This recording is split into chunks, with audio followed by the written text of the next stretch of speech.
And we're doing it again. It is shit shooting Sunday. It's that time of Sunday again.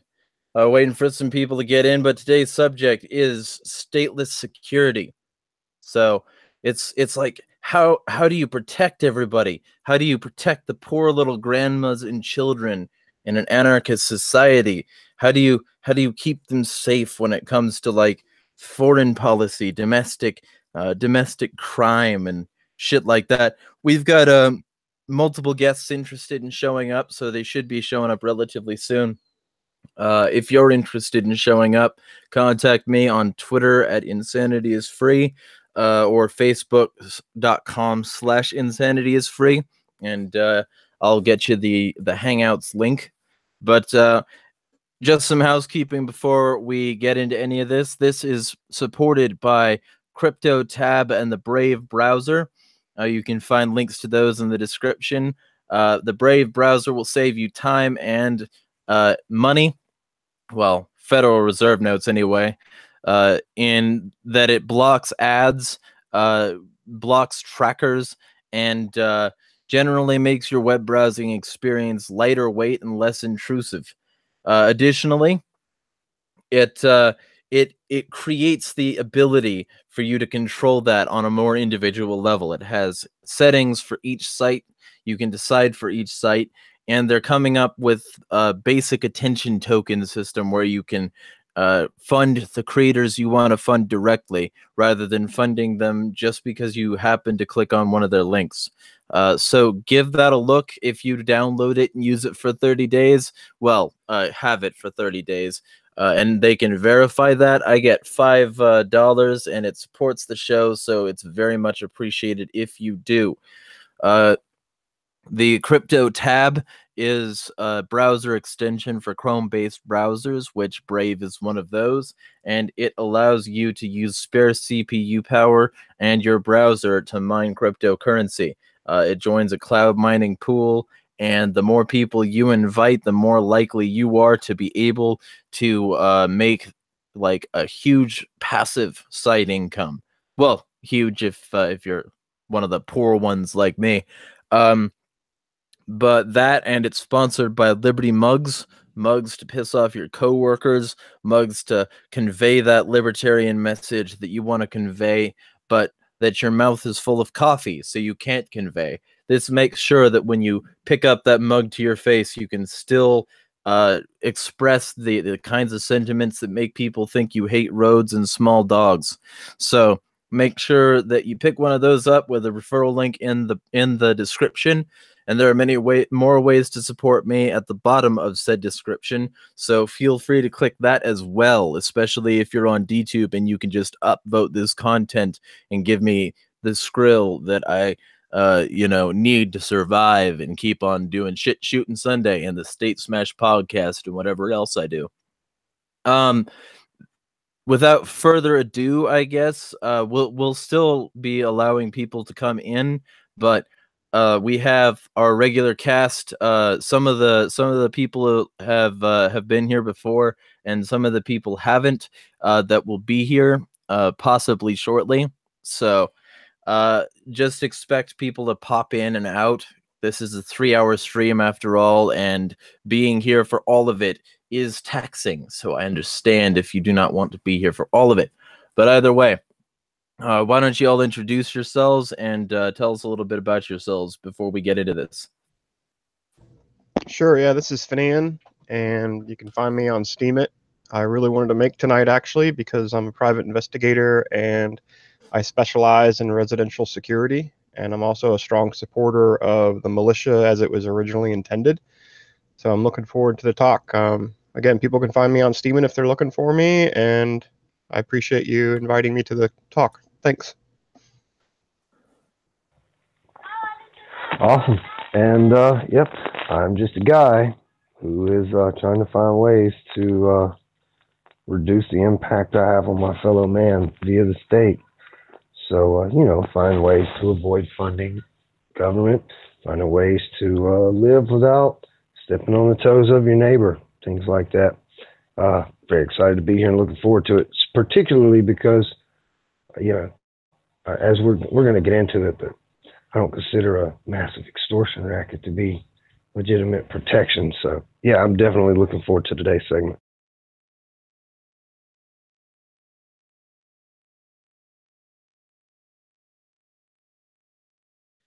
Very cool. So the first thing I have to ask then, I guess, would be, how do you think this, like, how do you think government would be able to be transitioned out of this? I would say we should start with that, because if government can't be transitioned out of it, then it will never truly be non-governmental. So I'm interested to see, like, if either of y'all have a solution to getting people like on board with non-government security. Like, what would be your strategy?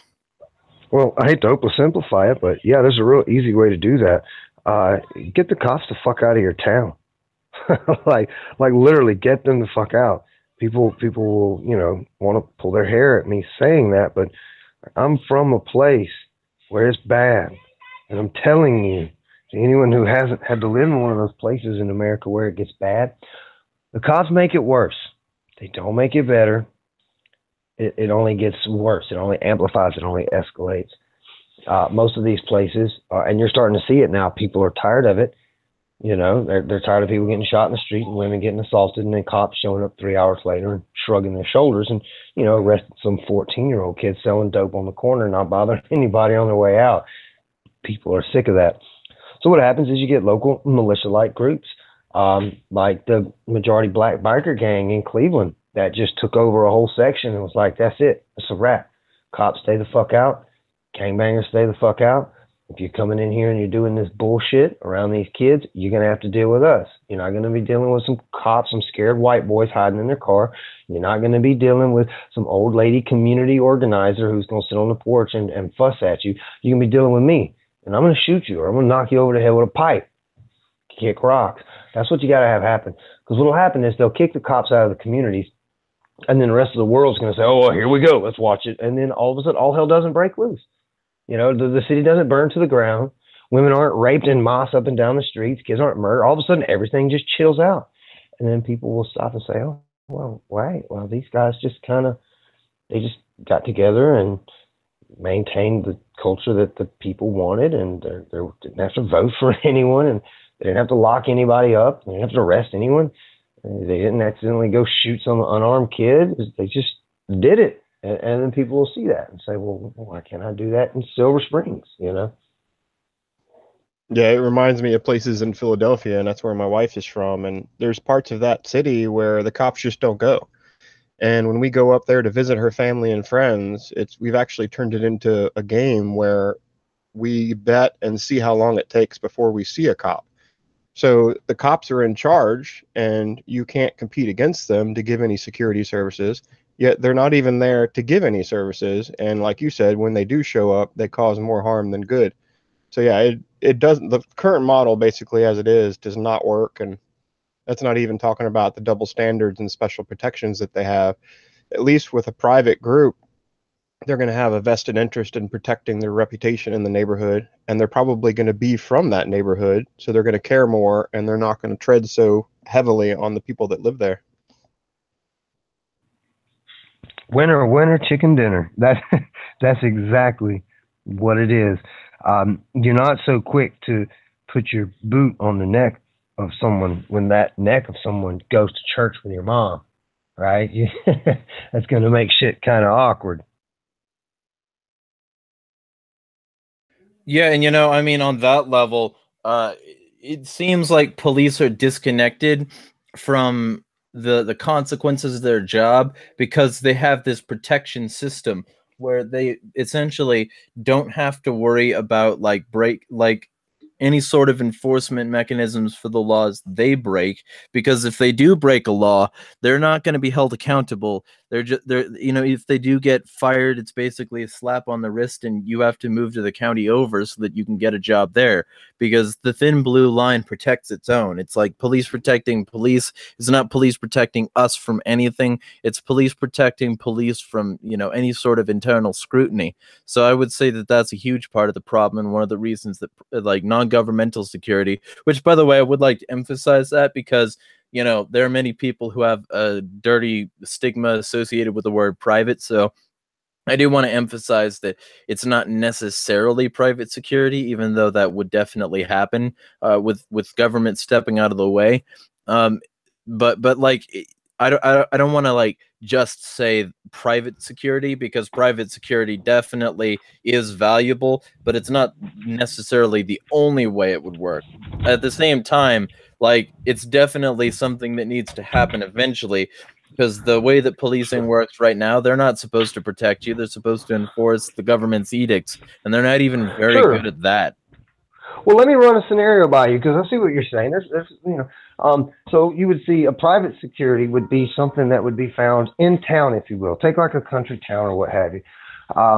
In town, you'll have your sheriff. The local sheriff is hired by the people. And they say, okay, and his job is just to, you know, make sure no bad guys come through town and disrupt and cause people trouble. Back in the day, that's how it used to be before they cared about what kind of plants you grew or, you know, what your license tag looked like and shit like that. You know, that's what the deal was. And you could have a private security could fill that role very, very well. Because you're directly contracted by the people. You start mistreating the people, they fire you. So there's consequence. And then on a larger idea, sure, you're right. There's other ways you could, you know, voluntary collections. That's what a militia is. It's just a collective of individuals who got together and said, well, hey, we're going to get together and pool our resources and come out here and start training. We're going to start noticing each of our, you know, property lines. Well, this particular property is very susceptible. If someone were to want to invade, this would be the place to make their break. So we need to set someone up there on that cane break at the top of that hill. That's not very hard to do. It's the equivalent of some guys getting together one weekend a month and going and playing some war games for the National Guard. I mean, so yeah, you're right. It doesn't just have to be a private for-profit security. You'll want that in places where you have large populations of people, sure. But when you have larger, when the concern isn't necessarily protecting people within their own vicinity from each other, but the potential for outside threats, in those kind of where you have large ground to cover as well, wide open areas, then yeah, like a voluntary militia or a community action group would be the way to go there, in my opinion. So yeah, there's room for both, and they can work together cohesively. They don't have to necessarily compete with each other, as they would fill different roles. Yeah, absolutely. And honestly, like, if they did compete against each other, it might be healthy. But I think that they would spend more time trying to, you know, stratify and try to, you know, work like network the organizations so that they work together as well as possible.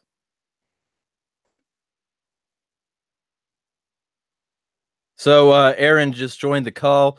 Let us know who you are and what your view is on non-government security.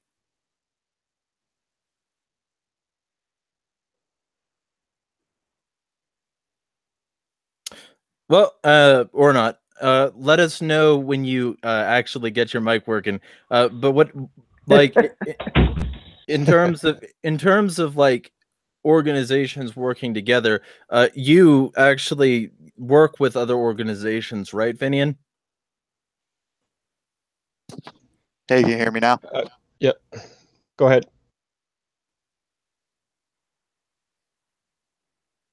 We could hear you before. Oh, good. There we go. All right. Can you repeat the question? Sorry, I was figuring out my crap. Just who are you? What kind of person are you? And what are your views on non-governmental security? Like, why would it be beneficial, maybe, or like, how do we get people on board? All right. Well, just a brief introduction. I'm Aaron. I'm currently active duty Navy, and you might be thinking to yourself, "What the hell is this Fed doing here?" It's because I'm in the military that I gradually realized how wasteful and inefficient it is. And part of the Navy's mission is to provide security on a maritime level. And if we operated like a private company, it would be a lot different. You'd actually be able to get fired. You wouldn't have, you know, the ridiculous waste, fraud, and abuse that we have constantly. I don't know how familiar you guys are with the goings on of our defense industry and military industrial complex and all that. But Oh I get no, to deal not with at it all. firsthand. We don't. We were brand new to that scene. No, I'm Oh kidding. yeah, By yeah, all means, go ahead. Go ahead. Go ahead. I'm yeah. just messing with you. I mean, from an insider's perspective, I can tell you that Sure. it's much worse than what you hear in the news. I mean, having to deal with it is just want to slit your wrists. um, so that's me. I'm just a Navy dude Yeah, that's that what my doesn't like the Navy. girlfriend told me. That's why she quit her job at the DoD. She just the guy You're breaking up a in the lot. morning. So like try to get closer to your router, I guess, or something like that. But we got Lupin in the call now, so why don't you introduce yourself and let us know what you think of non-governmental security? Hey guys, so for those not aware, I'm basically a volunteerist who's been pushing a logic proof for voluntarism, and as part of that proof, I think that private security is the only way forward. You can't have a public system because it's a monopoly on force. It just won't work. It won't do what you want it to do. It'll do what it wants to do and nothing more. And it'll do that with bureaucracy. And I'm trying to think of some of like the great MASH quotes, because they're probably some of the best ones to argue against public funding of the military in the way that it is done today.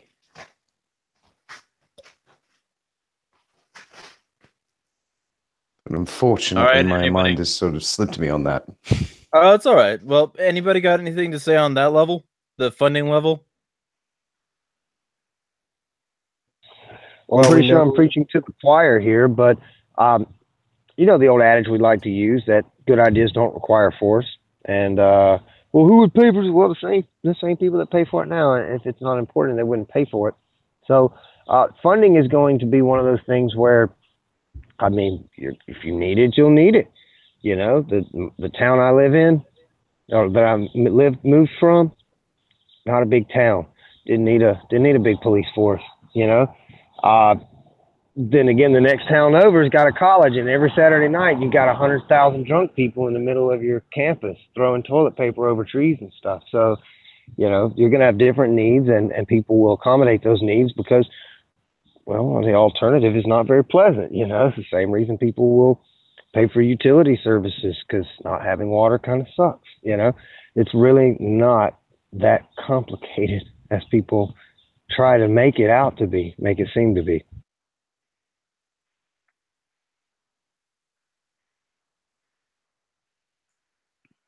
Anybody got anything to say about that?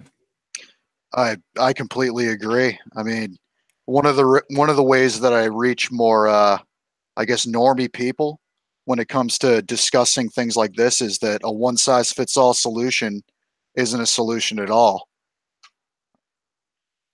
My personal favorite way of phrasing that, one size fits all, is a better way of saying one size doesn't fit anyone.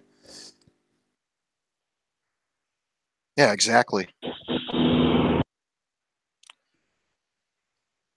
Okay, I thought Conan was going to say something.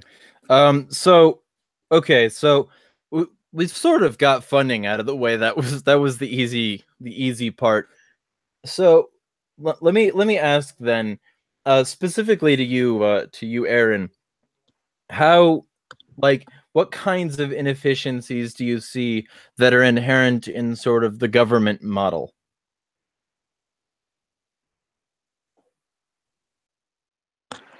Just the whole process of negotiating contracts and delivering a product that meets the bare minimum specifications always to the lowest bidder. And you can see this in the littoral combat ships right now. I mean, it's all over the news that the entire program is a failure. You can see it in the new aircraft carriers that they're building being constantly behind schedule, over budget. And that's just the big things you see in the news. And then all the way down to the unit level. I mean, I work in an office, and I can tell you right now that I abuse the shit out of the system. I mean, they give us a government credit card, and I go absolutely insane. I mean, the way I see it, and this is the prevailing ethos of every unit in the military, is if I don't spend the money, somebody else will. Good on you, sir. Speed that collapse right on To up. be, That's what I'm to and you talking know be what? about. fair, That's that is a exactly. fair argument when you're dealing with the state. That's a very fair argument. Oh, it is, and it's not the first time I've heard it. One of my bosses back when I was in Florida, he moved. I worked with his wife, and he and his wife were telling me about when he was when they were running, they were looking over the books and stuff. And don't you know, this guy ordered like almost $10,000 worth of hammers and basic construction hand tools that they didn't need at all. And they ordered it not out of greed, but out of necessity, because if they didn't meet that cap, then on the next quarter, they were going to get funding cut. So Yeah, they just made exactly. up crap that they didn't need just so they could go over that line, so that in the next quarter they'd get the money that they would actually need for the things that they actually had to do. It's stupid and asinine. And at the end of the day, you got $10,000 worth of hammers laying around. That is my favorite kind of rationale. That is my favorite kind of rationale. And technically, you can kind of do that in a private company as well. Because when you think about it, it's the old argument of if you don't spend your budget, you lose your budget. And that isn't just for the public sector. It does apply in the private sector to some degree as well. You have to show that you made something for it. That's the only major difference between the two. That's it. You still have to spend it to make it. Yeah, well, accountability it depends on what you're dealing with to some extent. If you're talking like booking a hotel room, for example, it's a little bit different when you're talking about using taxpayer money than it is if you're talking about using, say, company money, because the company may have put aside budget for that very purpose. Also, the idea of a surplus must just be absolutely foreign to these people. I mean, I'm the guy. If I got to come up with $4,000 this month to cover all my bills, and I got $4,500, and I pay that, and I got $500 left over. It sounds like steak and titty bar to me. I don't see the problem with a surplus. I don't. That's the thing that boggles my mind. I mean, in a private company, sure, you do these things, but you get caught and you get fired. When the times get lean, they go back and look at what you've been doing. Whereas, you can, if you're able to, a perfect example is my ex-wife at her new company. She went in, they had some redundancies in their, in some of the way that they processed their accounts. She went in and just within 2 months being there, she went in and restructured it and increased their efficiency by almost 30%. So that's a lot of money that's not having to be spent to get the same job done. And they love her. So, I mean, it does go both ways, but like you said earlier, it's all about accountability. A CEO does this too many times in his company, then as soon as, he'll be fine when they're, in the black, but as soon as they start to get lean, as soon as they start seeing quarterly losses, that's when this guy is going to get put under a microscope, and they're going to see, well, why'd you waste this money? Mate, it's even sooner than that. I'll be honest with you, it's even sooner than that. If you're a growing business, if you're an entrepreneur and you've got investors to be accountable to, you have to show. Early on, it's usually okay. They let you go for a little bit, but after a while, you can't hold the big ass parties that you used to hold and that kind of thing, because you're answerable to your shareholders, and they'll want to know, well, why are you spending like nearly £1 million or dollars on a party in some location when that could have been spent on growing the business? And you can argue it up to a point, but once you reach a certain size, you can't do that kind of spending anymore. Once you hit a certain growth point, you have to be more medium-sized business than small business. I know there's some differentiation between private security and military and things like that, and militia. Like, for militia would be local and voluntary. There's no money involved. But one of the problems, of course, you have with the military and even contracting in the military and the defense industry is that how large would you live if you basically had unlimited funds because you were robbing people of them. I mean, you're going to live pretty large because most people unethically just don't care. What was the budget loss from the DoD? Wasn't it equal to like the national debt Oh, or I'm exceeding sure. it?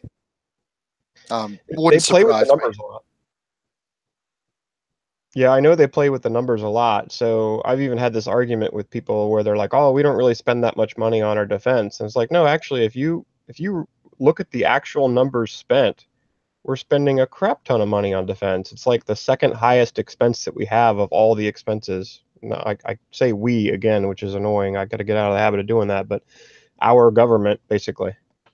It's a Well, very it's fair to say we. I mean, you and I, any of us who are stuck in a job where you have to pay taxes, it's fair to say we. It's against our will, sure, but yeah, I try to break myself of that we thing. But I mean, it's all right, dude. You're human. We'll forgive you.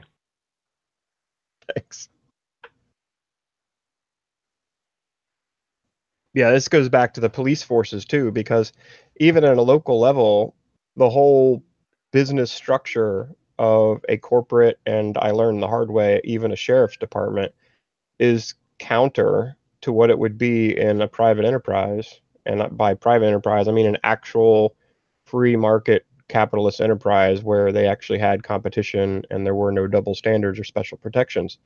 And the cops just don't have the same stuff that we would have in that regard. Like, that's one of the reasons why they ignore rape kits and don't go after crime to, to actually solve crimes that are victimed crimes. Instead, their main motive becomes revenue. That's their main objective. And actually, you can see that at the larger scale in war. War now has become a way to secure resources or steal gold or something along those lines. We're going to take this part of this country so we can put this pipeline through. And don't ask questions when we fly the gold from Ukraine out on planes, or Saddam's gold disappears, or Libya's gold disappears, right? Oh yeah, one of the best ways to get invaded is go off the U.S. dollar.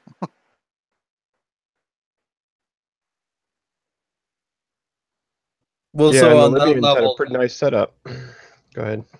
well, so on that level, do you think that Iran is going to get invaded soon? And also, to get a little bit tinfoily, do you think that like if they are, that this is like understood to be the plan, and that Iran was in on this plan as long as they get to put in who they want or something like that? It's not going to work like that. I'll guarantee it. I don't think it's inevitable. I think it can be avoided, but it would require require a lot of brinksmanship and all that stuff. If it does happen, and at the moment, for me, it's still an if, because let's put it this way. The only ones at the moment who are really interested in going to war with Iran heavily are the US right now. Everybody else is more focused on Syria for a variety of reasons, because it's a more urgent need for Europe, whereas Iran is more of a nice to have, as it were, in the collection of Middle Eastern atrocities. It's sort of like the golden prize that you could get if you beat all these others. Then you can finally go for Iran. I'll be honest, at the moment, the Middle East is again turned into a powder keg. Israel is not helping things right now at all. Well, they really want war with Iran. So does Saudi Arabia. Oh, yeah, they both do. And Saudi Arabia is waging it via Yemen and Syria. And so is Israel. Well, and that's one of the reasons why. Yeah, and the whole North Korea quote unquote peace, that was not doctored, but it was set up and arranged because they're trying to clear the board for a more larger conflict in the Middle East. That's my opinion, just as a former intel analyst. I don't see that as like this awesome thing. Wow, world peace is spreading. No, it's not. They're just getting that out of the way so they don't have to worry about it. I think, to be honest, the main reason why North Korea is no longer the Potemkin village that it was is it just physically couldn't support it anymore, and supposedly the nuclear facility was mysteriously destroyed. So, and they don't have the money to recover it, basically. That's from a few articles that I've read. I'll have to dig them out to back it up, but apparently North Korea's nuclear testing facilities were underneath in some underground base, and that base collapsed for undisclosed reasons. And soon after that, North Korea started saying, all right, let's try peace. And God knows exactly what caused it. Could have been their own incompetence. I don't put it past them. Or it could have been the old tungsten rod from space. That always works as well. And we do have those. They are well documented. So, and perfectly legal within international munitions law, as it were. Because they don't cause any kind of fallout or anything. They just cause infinite destruction downwards. Why don't you elaborate on that? It's a weapon called the Rod from God. There's a lot of stuff to do with space technology and whatnot that happened in the 1950s and 60s and 70s between Russia and America. Everybody thought of everything. Every single way you could obliterate somebody, either with huge amounts of problems afterwards or minimal problems.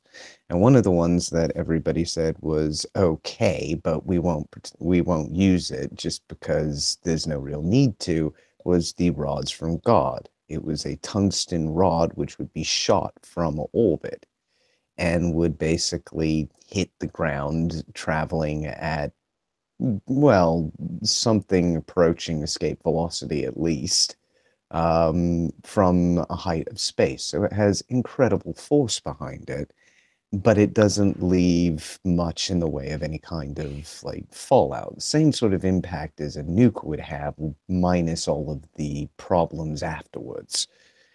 It's a proper bunker buster, and it puts the mother of all bombs and the father of all bombs in a completely lower category. Yeah, it gets around the nuclear proliferation treaties too, which is one of the reasons why they wanted it.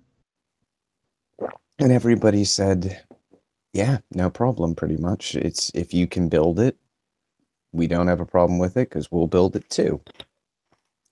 And it's the old mutually assured destruction principle. If everybody has these weapons, nobody's fucking going to use them, because everybody else will then use them on everybody else. It's the same principle as personal gun ownership.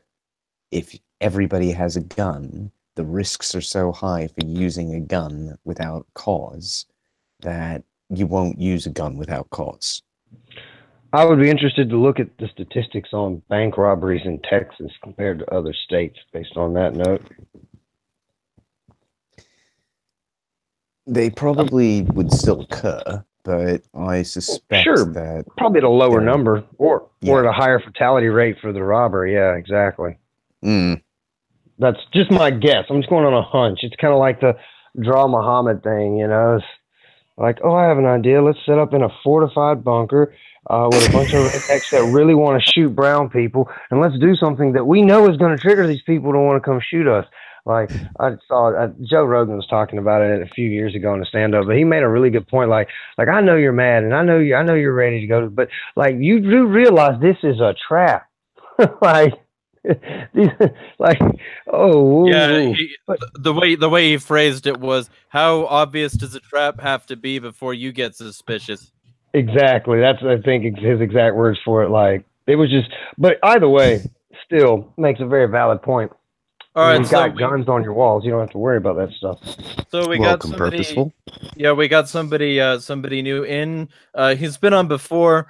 Why don't you introduce yourself and tell us how you think we can get government out of security, or if you think that's wise. I'm me, and do I think it's wise in the current state of affairs? Probably not.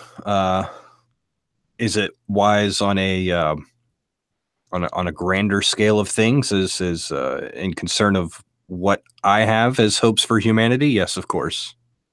Of course, then at peak humanity, I don't think we'll really necessarily have a need for security, if you know what I mean.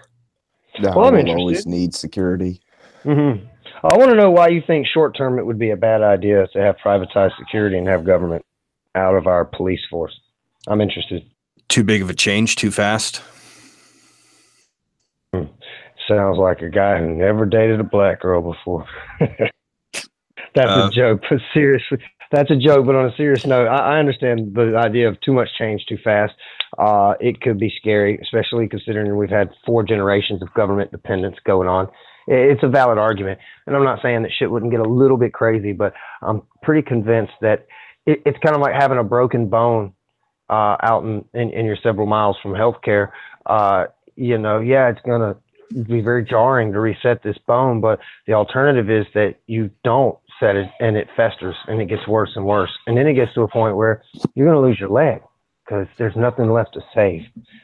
Again, you make a fair point. I just don't think, in light of the horror that we deal with now, I just think a little bit of upheaval and expected imbalance, in my view, would be worth it rather than the long-term devastation that's going to happen if we keep going the course we're going.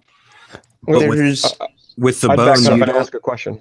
you don't set the bone yourself. You go to a established place. You wait in line. You go to a trusted medical professional in a trusted medical field, and you go through the whole system and rigmarole. You essentially wait to get it done right. Or Yeah, but you get it done by somebody who knows what they're doing that you know. Yeah, but what overseas conflict is the United States in right now that's actually defending my liberty, though? I would back it up to that question. Like, why are we even where we are? Why do we have all the bases overseas? Why are we in Syria when we're not even welcome to be there? Nobody asked us to go there. That's a trick question. It assumes that the military's job is to defend liberty. Yeah, they're certainly not defending my freedom. It is freedom. to defend the realm, and that's it. So what is the defense of the realm argument for the military to be used in the Middle East when it's causing more conflict and more people to die and terrorism abroad?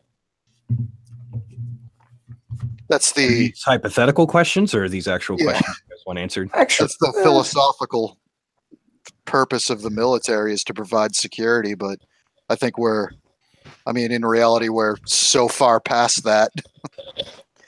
Yeah, I thought the whole point of the Department of Defense was to defend the United States of America, and I don't know, ever since I've been alive, I've not seen a single war yet that has been in the defense of the United States of America. Well, the argument could be made that that having your military broad-reaching, and I'm not the one making this argument because I think I've already covered this several times before. I'm for defense, actual defense, not quote-unquote defense. But the argument goes that you want bases in other nations, you want bases around the world, so that you can have closer access to the more troublesome aspects of the planet before something happens along the lines of like pre-World War II, where it was Nazi Germany just running gamut and doing all of the things that they wanted to. So it's kind of like a I don't know, how do I make this analogy? Like an insurance policy? Kind of, yeah. What, like the UN is? I don't know, it sounds like an empire to me. The only way that would ever fly, well, actually, that wouldn't fly I don't think it would fly in a private security force. I mean, you wouldn't put cameras on your neighbor's house in defense of yourself. I think the only way that could be sustainable is through a method of forced funding, like taxation. I mean, a private security force could do the same things that the United States is doing now. I think they would be heavily constrained by. What do you mean how? I mean, if I think it'd be a tough sell. Yeah, that I'm is your a very shareholder. tough I'm sell your shareholder, argument. dude. You tell me how you're going to do these things I don't see any interest in. A shareholder, and if you're a shareholder, then what it's perceived that you want as a shareholder is for the company to grow so you can make profit off of the share. Yeah, but not at the expense of my liability. It said your liability. We're talking about bases in other countries. But you are causing liability to me if it doesn't work. Right. If and you've it doesn't got a base, actually give me benefit. Exactly. If you've got a base in Lithuania and I have got contracts in Lithuania and your base is doing fucked up stuff in Lithuania, that's really going to hurt my business. It's also going to make me look like this is the guy that wants to murder all those Lithuanians. It's not a good look, man. At all. Right. You know what I'm saying? So it's not that it couldn't happen. It's that it would be much easier it'd be a lot harder to successfully do these things, and it'd be much easier to reel it back because you fire people. To be fair, right now at this point, there are several major corporations that are responsible for the production of a shit ton of weapons and that profit off of the production of those weapons. Not to mention the paramilitary gear that they give to cops. Not to mention the fact that they've got like APCs and shit, and non-weapons based drones. They've got plenty of things that they use and that they produce, and they do that now. So the fact that the constraints might be less might be concerning to people who are concerned about those sorts of entities doing it then. So I mean, the argument that they wouldn't do it then, it seems like it probably has very little reach in terms of convincing people. So I mean, do you have a better way of phrasing that, maybe, Conan? Sure. There's no money in it, so why are you gonna do it? Like we've pointed. No, there's only money in it if there's a space. Potential for tons of money in it. Right. So, hey, check this out, man. It's really cool. See, the way the podcast works is one person talks and then people listen, and then when he's done talking, you rebut. It's awesome, man. Got to try it, dude. All right, I'm being a dick. I'm sorry. It's a compulsion. but look, there's no money in it, and the reason there's no money in it is because you can't forcefully take money from people, again, whether they like it or not. You don't have a guaranteed sugar daddy to just give you this money. Now, sure, if there's money in it, then you're going to do it because, like you pointed out, that's what shareholders want. They want to be profitable and successful. You're not, but a shareholder, I'm not getting paid off of this bullshit you're doing over here. I'm not getting paid. The whole reason we're over here doing these things and practicing these imperial ideas has nothing to do with capitalism to begin with. There's no money. We're spending money in order to do these things. It's an expenditure, right? So we're not going to be producing this expenditure because I, the shareholder, my name's not Rothschild. I'm not having any benefit from this. I don't give a shit who's on the US dollar and who's not. I don't care. You're spending my money to do dumb shit that's going to harm my business in other ways, and I'm not getting a return on it. So I guess what I would need you to do is show me how, sure, there's private companies, Halliburton and the like, that get benefit from war, obviously, because you've got guaranteed income coming from taxpayers. So you got to show me where the profit is. Yeah, let me make another point to that. Every single bullet you fire, every single missile you launch, every single bomb you drop is you burning money hand over fist, especially when it comes to things like what the US government has, which have million-pound missiles being fired and blown up without even hitting the target in some cases. So when you're burning that much money, and you're talking about it in a private sector situation, your shareholders are going to go, whoa, what the fuck are you doing? How much are we going to gain from It's an interesting you point doing because, this? I mean, it is an interesting, okay, so two things. First off, I'm gonna say this is an interesting point because, like, without an infinite tap of well, not money, fake money, without an infinite tap, it does seem less likely that these sorts of war profiteers will crop up. But I want to give Porpoiseful a chance to respond, and then after he does, Mans just joined us, so why don't you let us know who you are, Mans, and what your stance is here after Porpoiseful response, because I don't want to go too far away from these comments for Porpoiseful to remember and meaningfully respond. Okay, well, first thing is you started off by saying there's no profit, and then that's when I interjected and said there was, and then eventually you admitted that there is a possibility for profit, and then doubled out on there being no profit.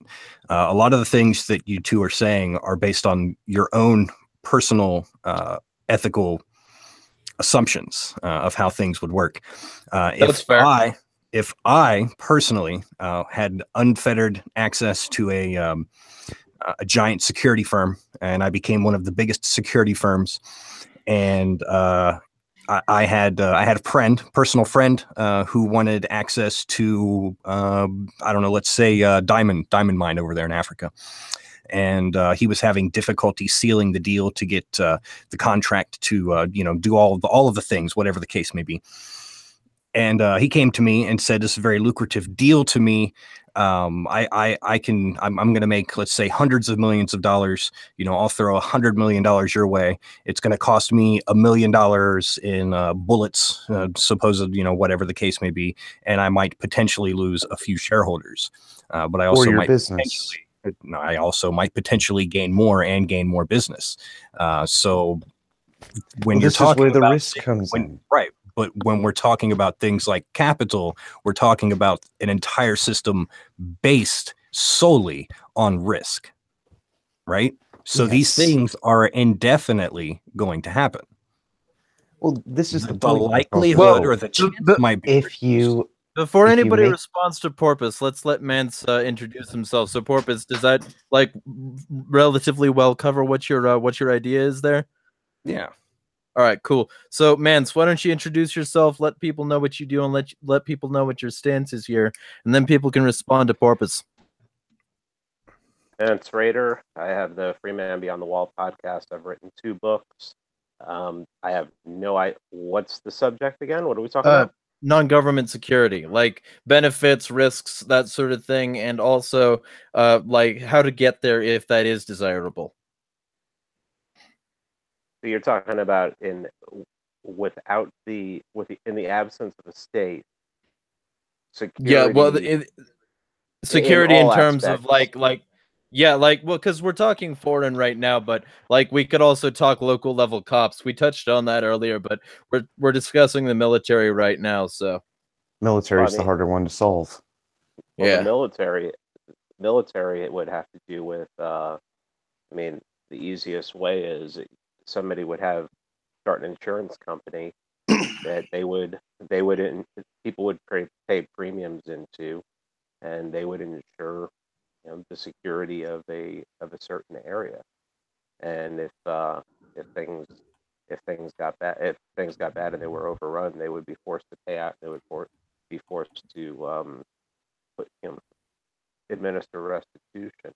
But it would be in their best interest, just like it's in the best interest of any country that's hosting the Olympics to have ideal security there, so that nobody gets hurt. It's the same premise, except it's just you're going at it from sure. I don't know what it is, Mance, by the way, but if you could get closer to your router, I think you're breaking up a lot. Is it just me, guys? It could be his mic. I could hear him fine. It wasn't a connection issue. It just sounded very soft. Okay. I think one of the problems we have with this is that there's countries and it's not all private property. Like, how are you going to go after that diamond mine if it's not a country you can invade? It's my private property. You're just going to come take it from me, or do you own it already? If the capital incentive is there, then yeah, sure.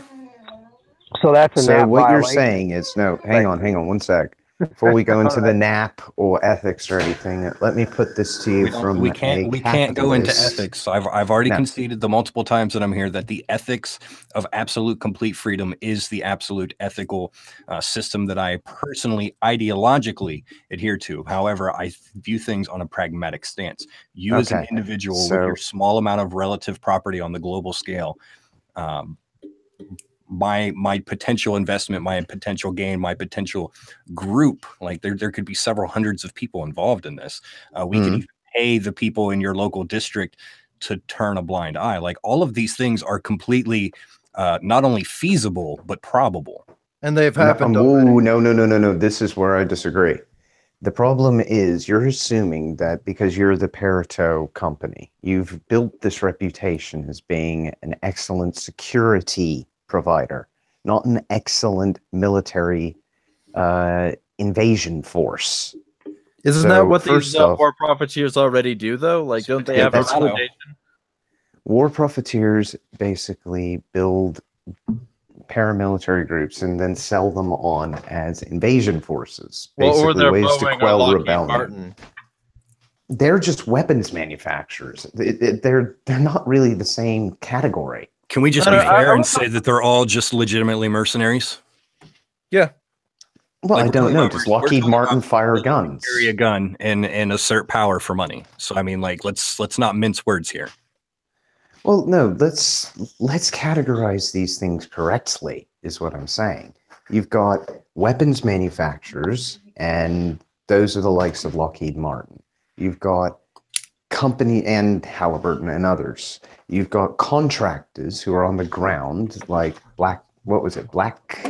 Blackwater. That was it. Okay, but like just to say, they were Blackwater.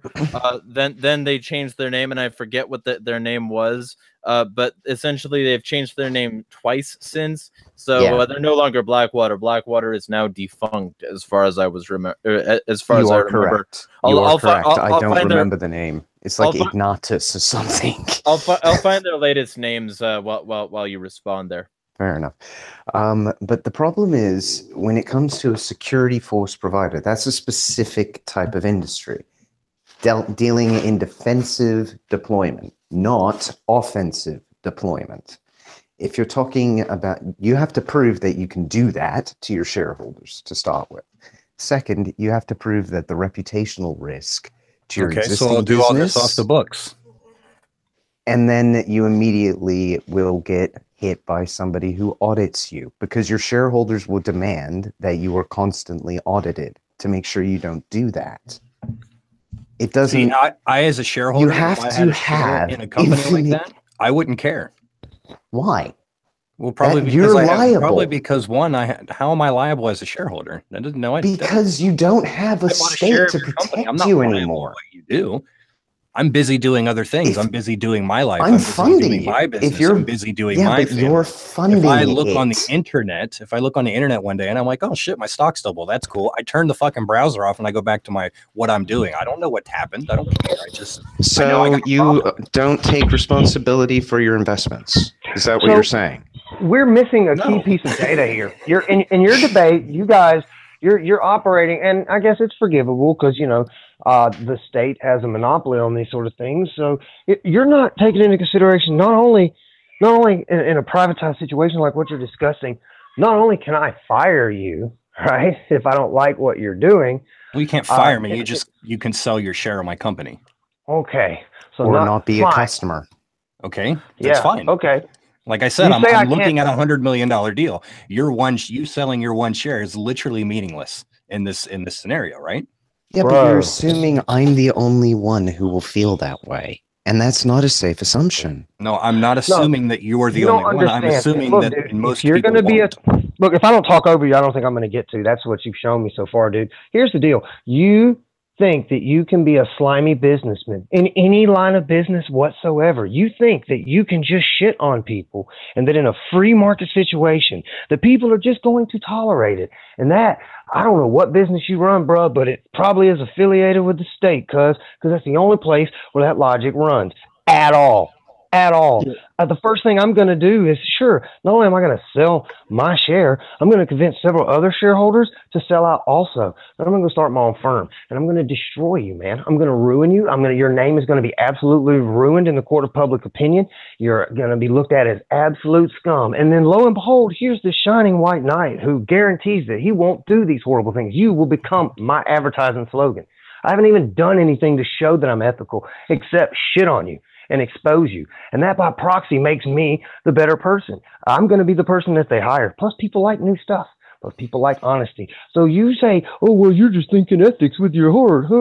No, dude, that's not what's happening, because heart, that's where the dollars go. The people spend their money where they want it. So if you start abusing those things, the shareholders will all get together. No one's going to sell their share. You're not some tyrant that gets to run your company. They're going to come together and say, this is a bad idea. Our business is going to get ruined. Let's fire him right now and replace him. That's what would really happen. But assuming that in your scenario that that's actually what happens, that all the shareholders are like, nope, I'm okay with this. I don't see any long-term negative consequences on the bottom line.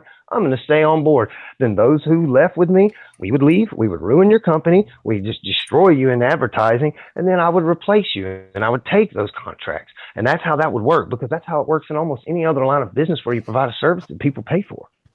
Okay, Well, so Competition matters. Besides the fact that that's, unless you're coming at this with the fact that you already have multiple millions of dollars to be able to just decide that, oh, this one company that I had a share in did a bad thing, so therefore I'm going to pull my share, and then I am going to spend hundreds of millions of dollars to invest in a company that is at least equal to the size of this company, and then spend another hundreds of millions of dollars. It does not happen every day. When's the last time you ate Papa John's pizza, dude? When's the last time you ate pizza anywhere? Because that happens. I can give you 5 different instances where there are major franchises and companies that exist now solely because they were major shareholders in other companies that had been well established, and they didn't like those business practices, and they saw that other people didn't like them. And that's where that occurred. What? I just gave you one of many examples. You said none of them have happened. That's number one. You want me to get Google out? We can do this, dude. I'll eat up this whole podcast, bro, because I know I'm right. I mean... Look, I can explain this very simply. You're completely ignoring the concept of reputational risk in your analysis. No, completely I'm not. ignoring That's it. what Yes, I'm you saying. are. I'm not. No, yes, I'm not. you Stop are. Strawmanning me. Well, then why are you saying there is no reputational risk? Strawmanning me. Then why are you indicating that? I that? literally did not say that. I didn't indicate that. I even clarified in my original response to all the other absurdities that there already were, that I understand that some people are not going to like my decision as a company of me doing this. I clarified that by saying that that does not matter, because what I stand to gain from it on a personal level means that I just don't care. There are simply people out there that don't give a fuck how you feel about the way they operate their business. Not to mention, not every business out there has public shareholders. You'd have a worse problem than that, though, because you're not going to be able to go in and take those resources. Hey, you're assuming that you're going to go rob this area that has $100 million worth of diamonds. Don't you think the local people there are going to have the funds, or at least be able to get the credit to have their own defensive force? You don't think there's going to be competition where they could sell? What happens when your profit margin sell the resources? Okay, so here, let me ask you a question. Let me ask you a question. What happens when you guys fail to admit that bad things happen and bad things will happen under this system, and you want to sit here and you want to pound your chest and be all supremely ideological, and then the world flips, right? And then these things happen. What is your response going to be? Oh shit, I didn't think of that. Wait, no, we did think of it. That shit happens every day. Is a different podcast. Shit happens every day anyway. It shit happens now.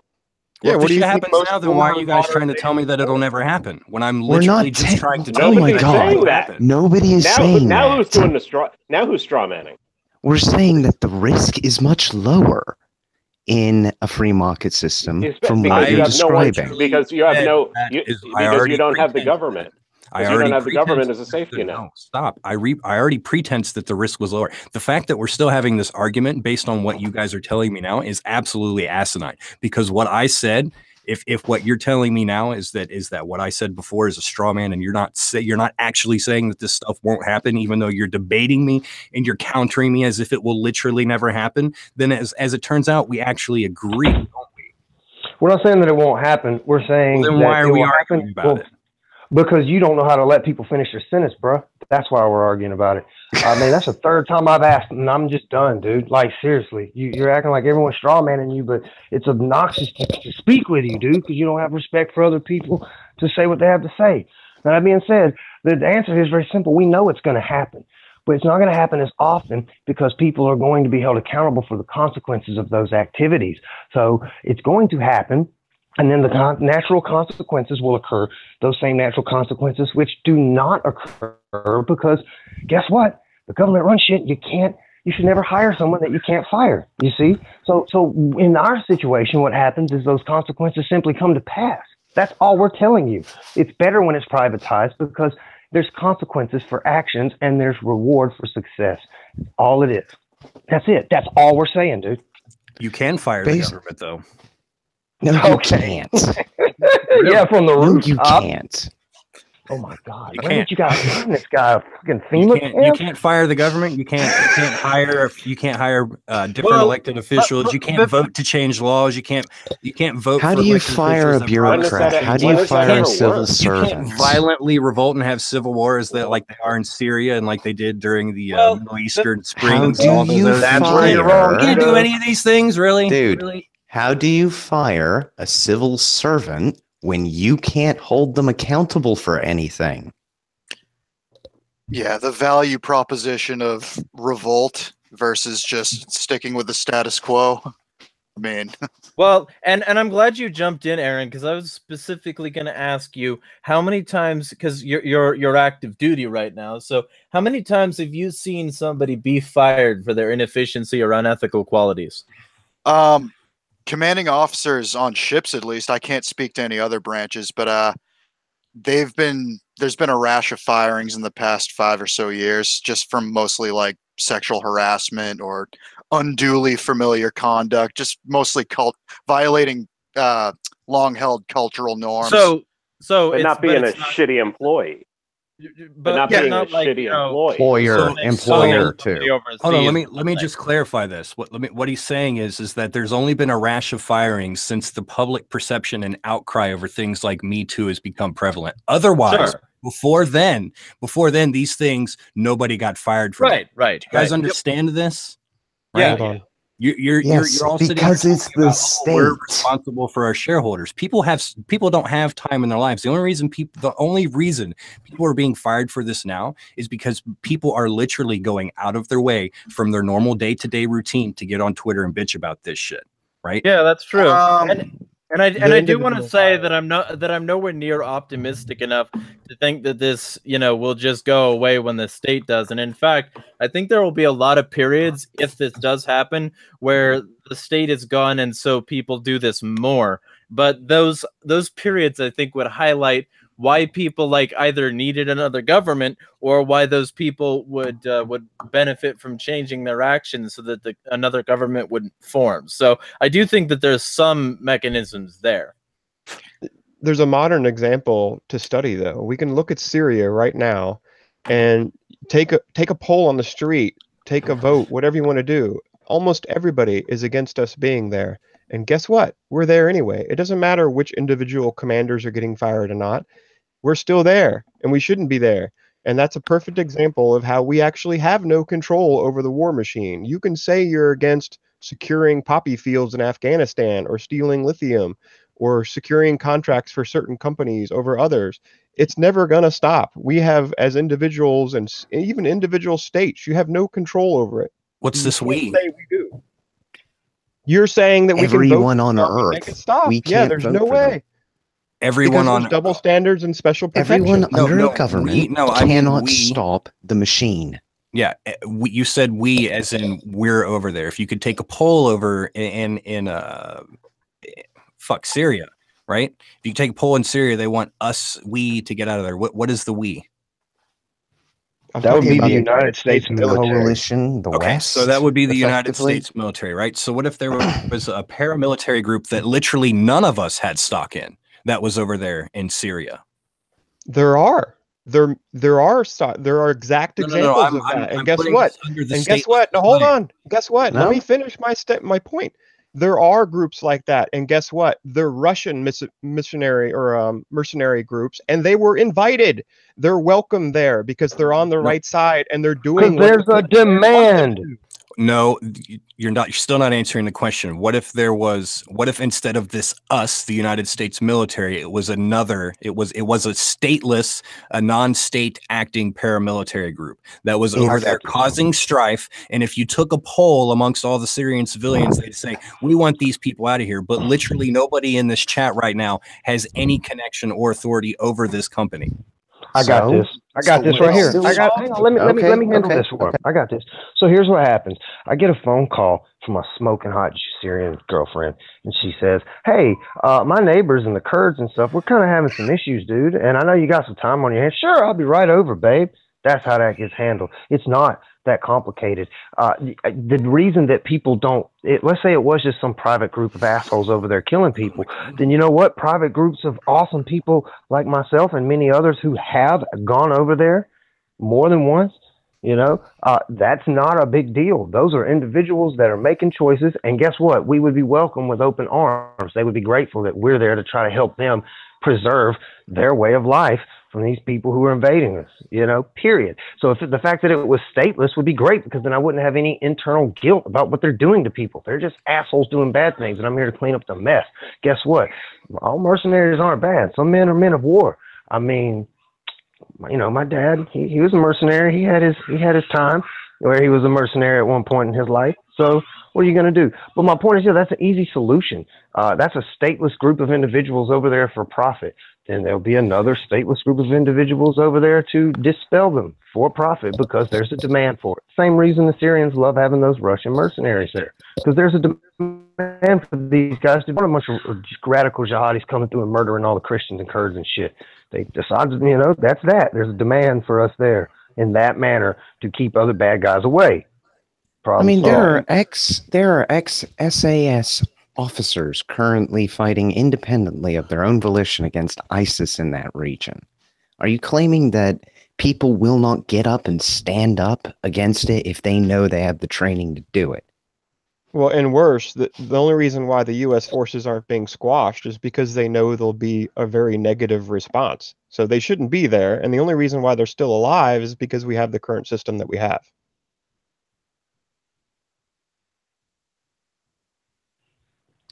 Well, I think that settles that. I mean, the key thing about a private security system is it is private. It has to correspond to what every market does. And what every market corresponds to nowadays is, if you do something that somebody finds offensive, they will tweet the fuck out of you. And I'm not being funny. All of these big companies actually give a shit about that, because it's reputation. And that reputation matters. If you don't have it, you can't sell anything. And if you can't sell your product, then you're flat broke. Within moments, it does not take time. Reputation is to manipulate? Yes, I do. Ratner effect. Look it up. Okay. One guy killed his company with one sentence. Yeah, one guy in one particular case out of all the bajillions of cases ever that we could look at. That is a valuable point from Porpoiseful there, because you don't want to do Texas sharpshooter here. No, I'm not trying to do a Texas sharpshooter. I'm trying to make an argument that these effects happen. Right, well, but you're using exceptions, reputational, not the rules. No, they are the rules. They are not the rules. How many times have we seen from Twitter that they'll suppress things based on algorithms, that one person just has to sit there for a day and type in? And when you as an individual come out and say, "Oh, the Porpoise Tribe paramilitary thing in Syria, let's tweet hashtag anti-Porpoise." Oh yeah, let's go to 4chan. Yeah, we're really change. I'm not being funny.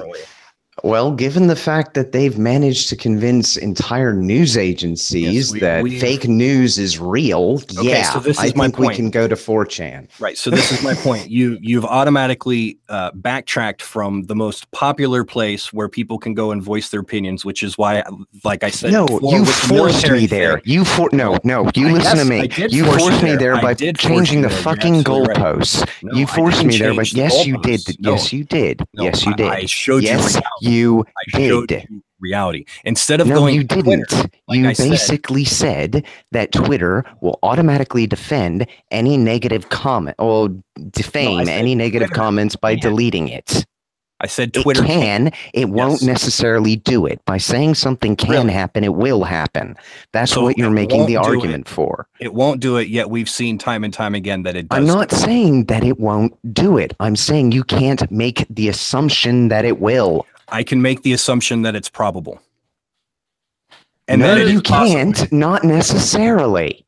You're basically making blanket claims. No. Yes, you are. Things that we literally see in front of our eyes today. No, because of the state. You're making claims about the system. You're making claims about the current system and applying it to a system that doesn't have a state in it. And that's the problem here. You're applying logic that works now to a system that doesn't exist now. So the censoring that's happening on like massive the big media platforms, that's the state telling them to do that? In some cases, yes. That's been quite well documented. But it's not all cases. So therefore, it's some private cases. So therefore, it is privately understood that a private company can censor people, and it will censor people. If it chooses to, yes. And that may be to its detriment, as is happening to Twitter and Facebook. Oh, yeah. And yet? And yet what? There are other networks out there. Where they've been doing this for years now. People have been exposing this. So did MySpace. What's your point? Are you saying because it's a Pareto monopoly now, it always will be? Are you honestly going to make that argument? That no company fails? Well, truth be told, MySpace actually failed because it wasn't user-friendly.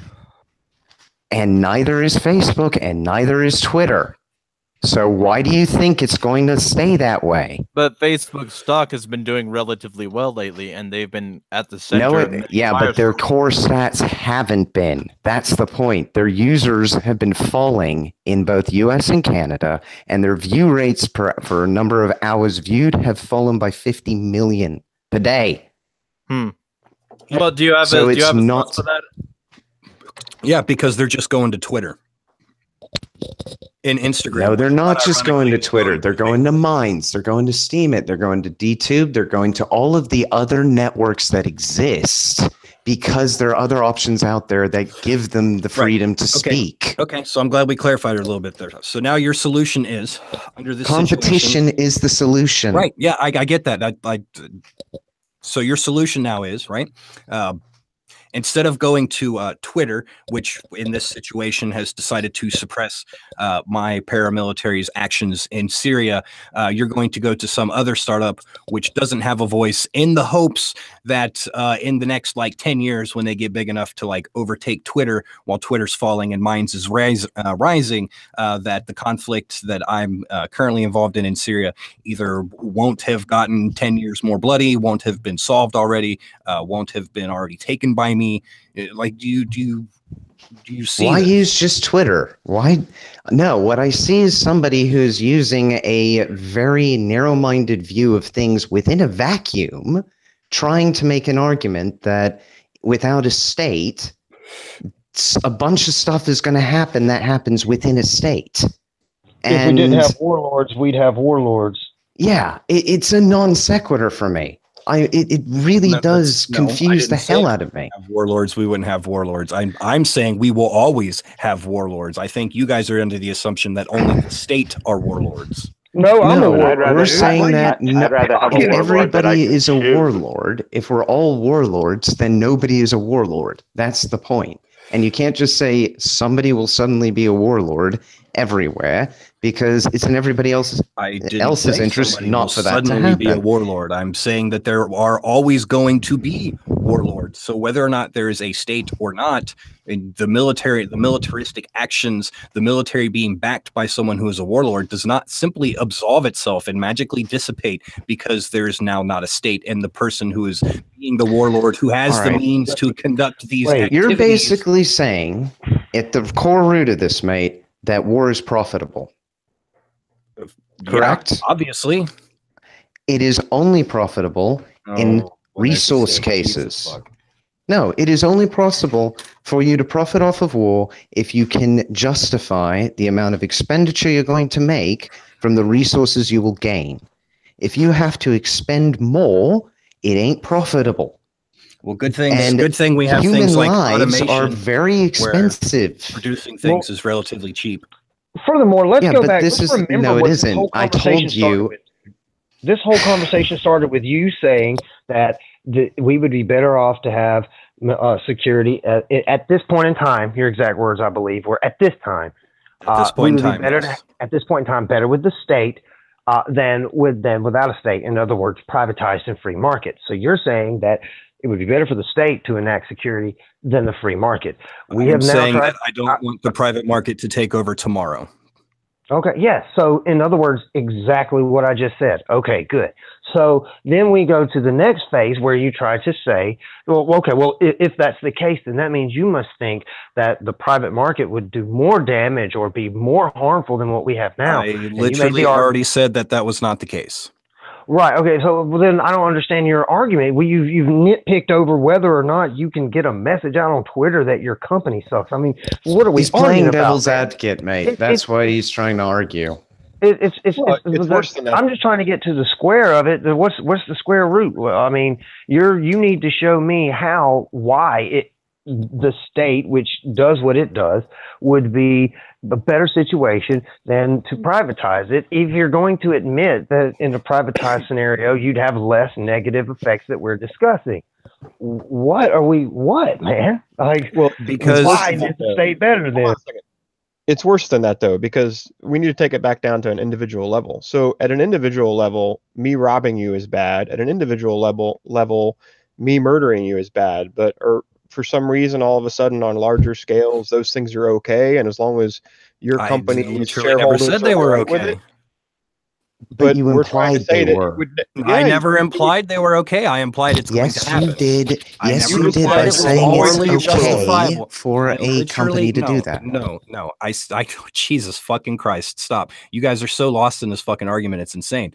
I have literally never once implied that it was morally proper or okay or justifiable for a corporation or an individual or anybody to go into Syria and start murdering people for resources. I think those words have literally not even come close to coming out of my mouth. Yeah, I think his argument is that it would happen, not that it should happen. I think it's an is-ought kind of thing.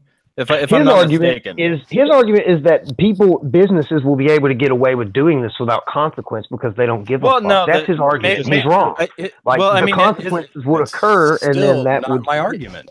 His argument, yes, you're saying you'll just get away with it. What are you going to do? No, hold on. There's a difference between can and will. Hold on, I say everybody. Can. He's saying that I said will. There's a huge difference between absolutely so will they happen. Can. Everybody, but what will happen next? Just a moment. Everybody, hold on for just a moment here, because I remember him saying that it would happen.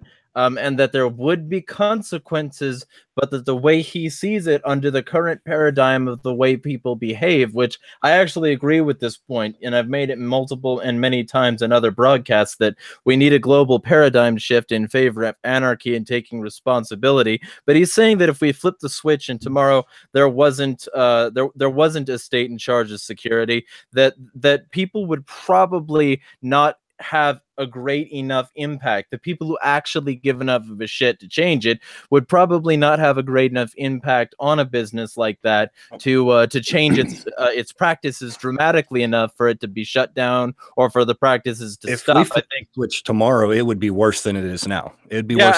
And I agree with that. Actually, I completely disagree with that. Completely disagree with that, because right now, all around the world, how you could disagree with that.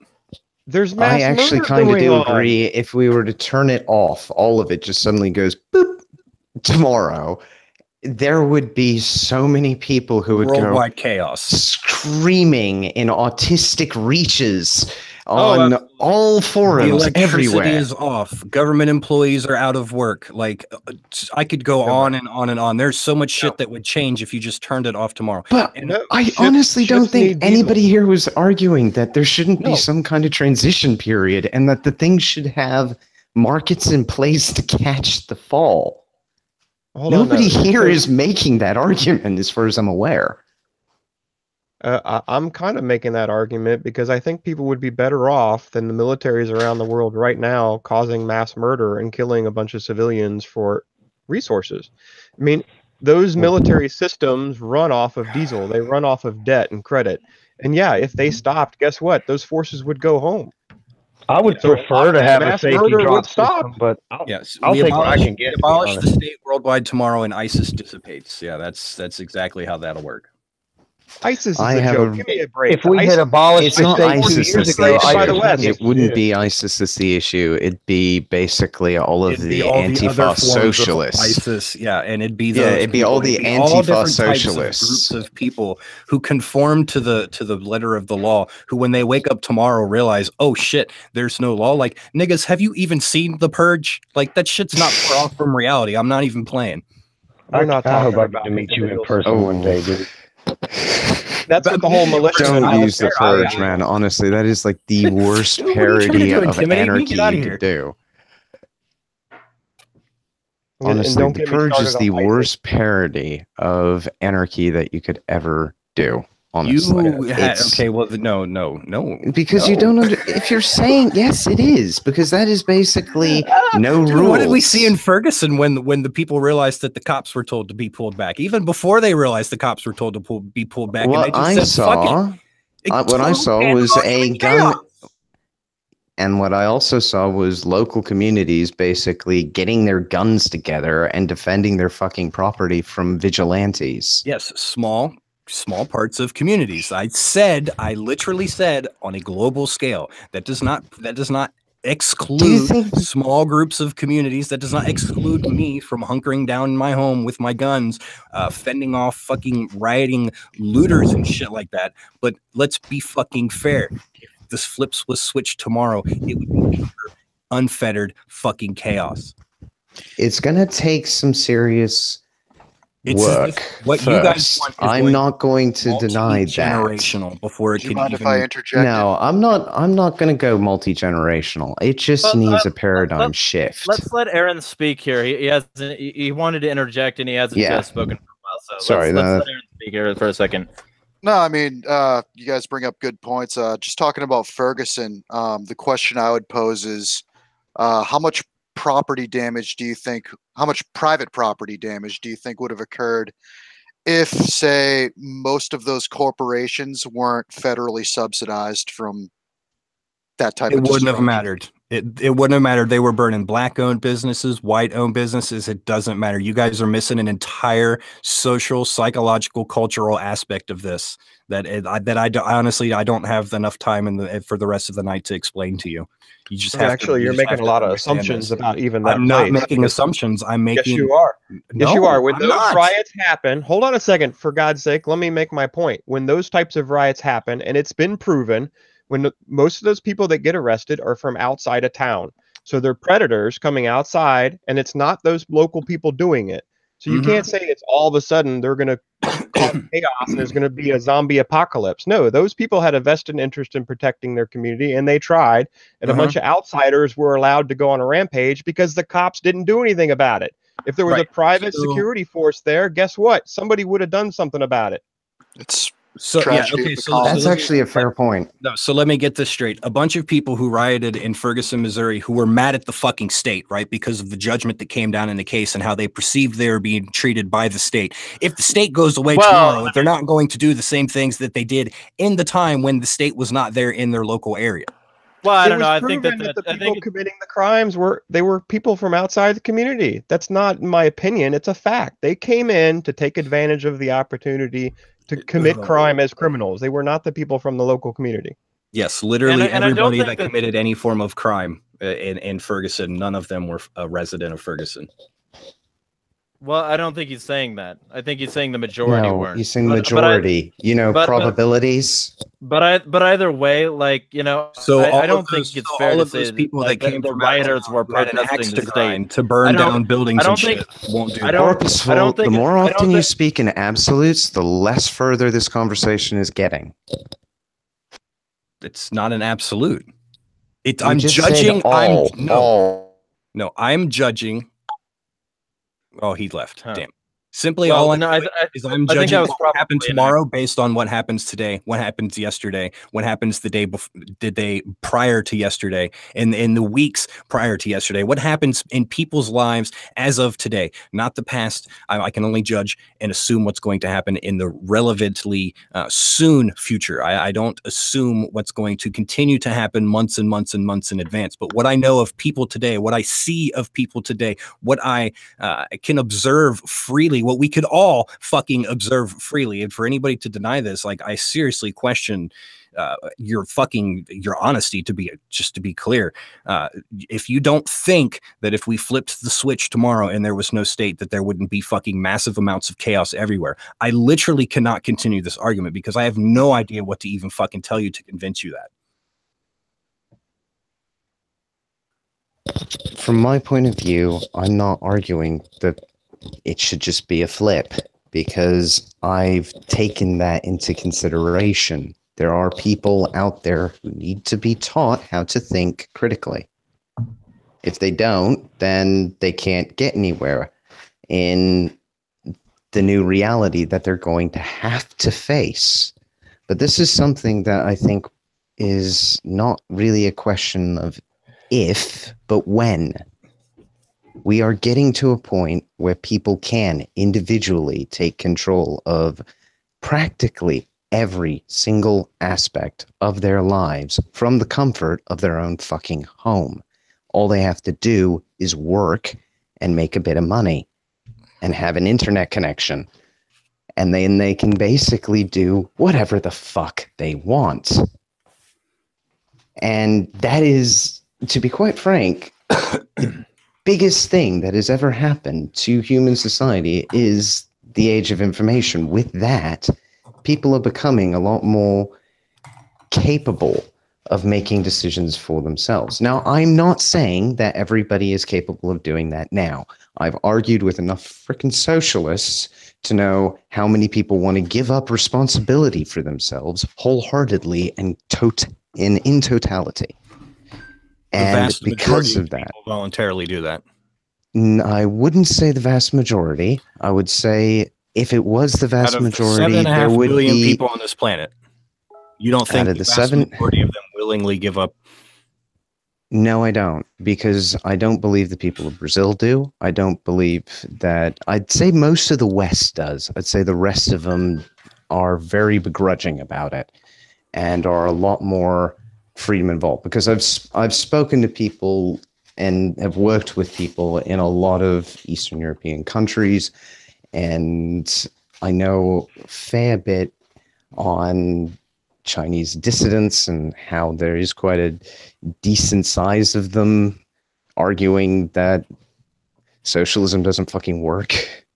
And all of these things are coming to fruition. Plus, there are people like Jordan Peterson who argues logically the importance of responsibility for people and having it for yourself, not investing it in something else.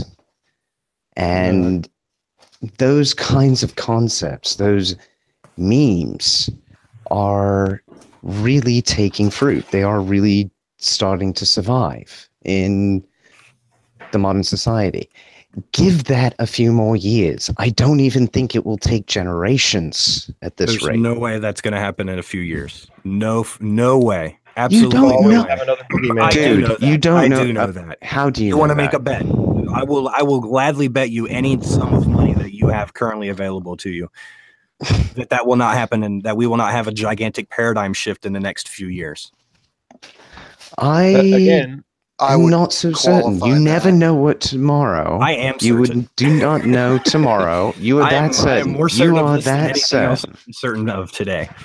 I would You say we have until the next financial crisis, and I think we would see that paradigm shift. I don't know when that's going to happen. I don't know if not even anybody then. does. So also, first off, like 3 major points. First off, we do have somebody new. So after I get done with this point here, Car, why don't you tell people what you do, like introduce yourself, and then like give your general ideas here. But the 2 other points I would make is that the paradigm shift, I think, is largely going to depend on people's capability to withstand the default of the dollar, because the deflationary collapse is inevitable. It's going to happen at some point, and the entire economic structure of the world is going to have to change. Whether that changes to the positive end of this paradigm or not, that's largely up to the people, and I think it's mostly a culture war up to and until that point. So those are my 3 major points. It depends on what the outcome of that is. Point, if someone comes in riding on a horse and saves the day, then the paradigm will continue the way it is. If there's somehow if there's somehow the ability for a massive culling and nobody comes in and saves the day, and the petrodollar collapses and everybody has to fend for themselves for a while, there will be massive amounts of loss. Right. We'll okay, so before we get too far, the population on this planet fail. At that point, however, the survivors who are going to be unironically capitalistic, meaningful in themselves, then you might see that paradigm shift. But unless that's the case. Before we get too far into this, I do want Carr to introduce himself and give his general idea here. Oh, hey, thanks, Jer. Yeah, Carr Campit here. Man, I wasn't lurking for too long before I hopped in, so you may have already covered maybe some of my thoughts on it, but I guess we're kind of outside of the realm of ideology, and it's all speculation, so nobody really knows for sure. But I've the more that I think on this kind of subject, the more that I think I used to think that there's going to be like a big shift and everybody moves, almost like there's a new system that everybody accepts. And I'm not really sure that that's going to happen. I think it's going to be more of a breakaway type situation where technologies emerge that allow you to shield yourself a little bit more and break away in a sense. It probably won't be clean, and it probably won't be, you won't be able to say, oh, 2025, that was the year, or 2050, that was the year. I think it's just going to be over time that more and more people kind of break away and just say, enough with this kind of shit. But it's all speculation. I have no idea, but I'll hand the floor back. All right. Well, who else has it? Let's give Aaron some ground here, because he is watching this pretty much live. So, I mean, what do you have to say about this? Do you think it'll be clean, or dirty, or somewhere in the middle? That's kind of what I think. I think that there will be like some sort of extreme chaos, and that like if people can get the reins, that the culling will be very it'll be more restrained. But if they can't, then I always say rivers of blood. What do you have to say, Aaron?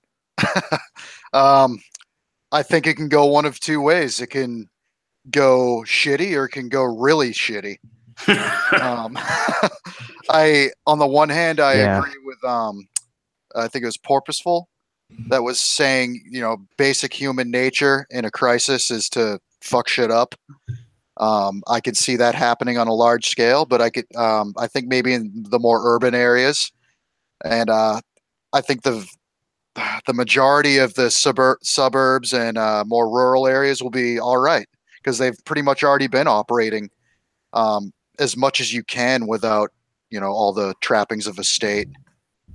Well, that depends. I mean, they'll be all right until like their food supplies and shit are cut off, because all of those production, all of the factories and stuff that where the produce comes, it ships itself from overseas, or it ships itself from lower somewhere down in the state, or it comes in on a train yard, or it comes in on trucks, or whatever the case may be. And then it goes into a giant factory, which distributes it out to single trucks, which then distribute it out to stores. So if those factories, if those housings, if those warehouses get looted or burned to the ground, and you're no longer getting produce out in the suburbs, then shit's going to get fucking real.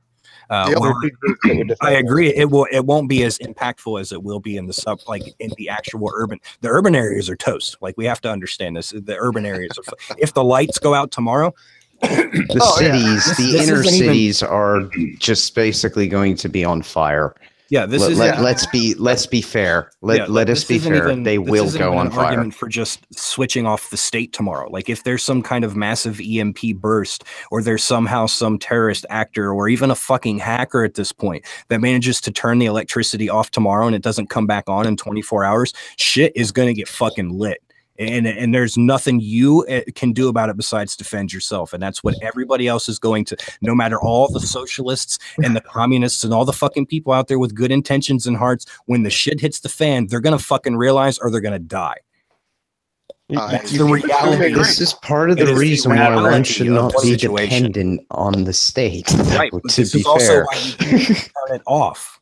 No, I realize that you have to wean people off it. It's the only viable way for the minimum amount of casualties to occur. Yes, and this is the reason why it's not going to happen within our lifetimes. Like drastic change on this count. No, every time there's ever been a drastic amount of change, like what you're proposing from what we have now to what you want, and within your lifetime, it's not going to happen, because every time that happens, it gets fucked up. Every single fucking time it gets fucked up. The government's going to go broke, and it is going to happen.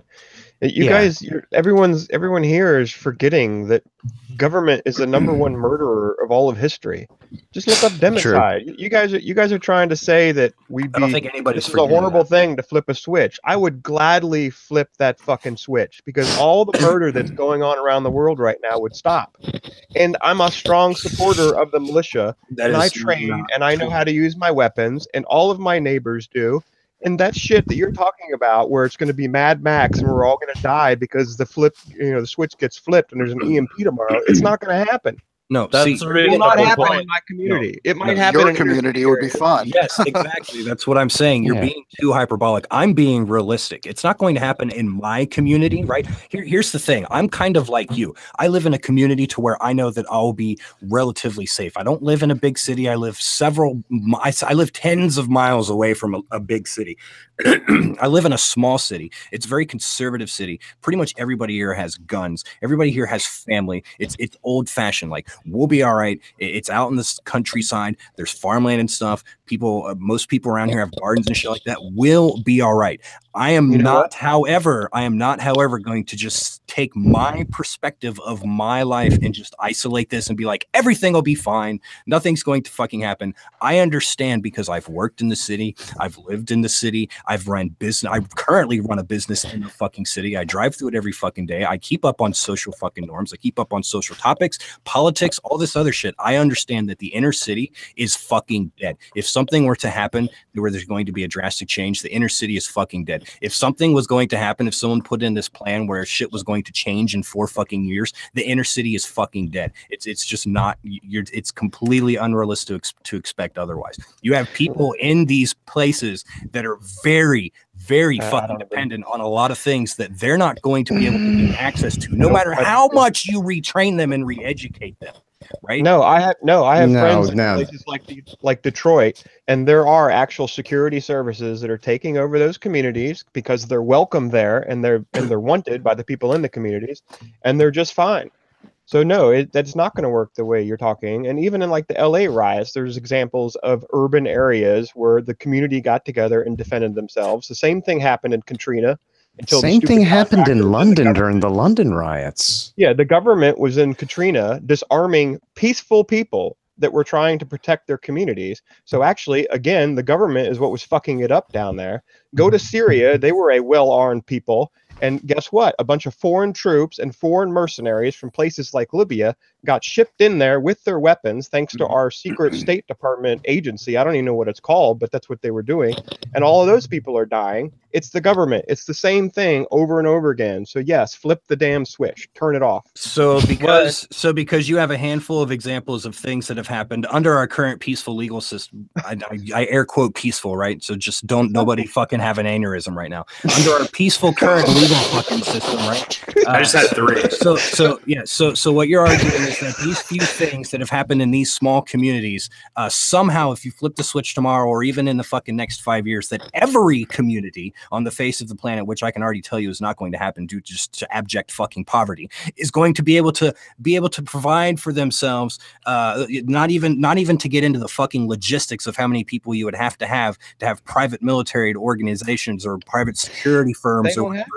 Can I address one major point here? We're basically assuming that because the state ends and because there's no immediate protection force, that rioters are going to suddenly rage the streets. Correct? Yeah, I agree. I know where you're going with this. I'm not. All assuming. Right.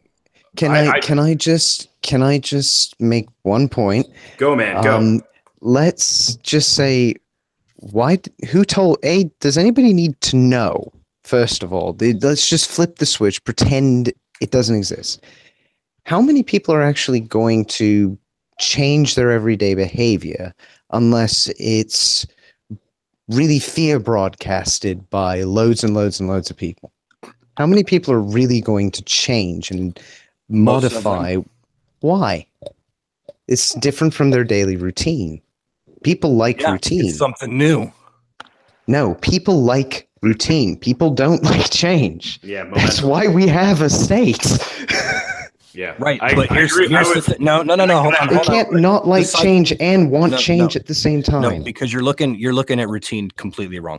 The reason people quote unquote like routine, right? And the reason I'm quoting like is because they don't actually like, right? People like new things. People like experiencing new things. The reason people are comfortable, like routine. Yeah, I don't think I could disagree more. No. I think they like routine. People psychologically comfortable with routine is because it's a comfortable thing. It's a day in and day out. There's security involved in it. If you flip the switch and turned off the government, that security and that guarantee is out the fucking window. Why? But the thing that would change, people are going to perceive it that way. They're still going to want to sit down with their family and eat mashed potatoes and cream corn. Like, I mean, now will they have a whole new set of problems, whether or not they're real problems or whether this is the major reason why what I'm saying is true, because people are going to perceive it that way. Perceive what? Perceive what that way? Perceive the switch off, you mean? No, again. I mean, like 80%. I mean, go drive out into rural America. 80% of the population doesn't like. They wouldn't even know. I'm not talking about rural America. We're talking about inner cities. Oh, okay, so we're talking about the one area where rural America will be fine for the most part, and they're not going to be fine and dandy. And I'm not gonna agree with all cities. Yeah, I don't think maybe. Because you're assuming culture is universal there, and it really isn't. There's a lot of places that basically currently are quite agoristic in a number of different ways. Brazil, for one. I think if you switched it off quite quickly, they'd come up with a lot of really innovative solutions quickly. Yeah, don't underestimate businesses would flock there. Don't underestimate the power of capitalism. Yeah. I'm not underestimating the market. I'm not underestimating the part of capital. I'm not underestimating all these things. I'm not saying, nor would I ever say, that there are exceptions to the rule and that there are certain things that we can point to throughout the gigantic fucking globe that we have, where there's 7.5 billion people spread across it, that there are some instances where things are going to go okay, even in major metropolitan cities. What I am saying is what I know for a fact based on human fucking psychology and observable actions. When you have things like stacking people on top of each other, especially when these people congregate in large amounts of fucking groups, and you already have established things that will not go away regardless of whether the state is there or not, like fucking gangs and drug warfare and all this other fucking types of shit, and people who are on welfare who are no longer going to be getting those welfare stamps are going to have to literally murder people to get what they fucking want, which is going to break off and have more branches of fucking chaos, because now you found out your neighbor was fucking murdered, so now you're a little bit antsy and it affects you on a psychological and social fucking level. Like, these things are not going away. And this is the majority. I'm not worried about shit.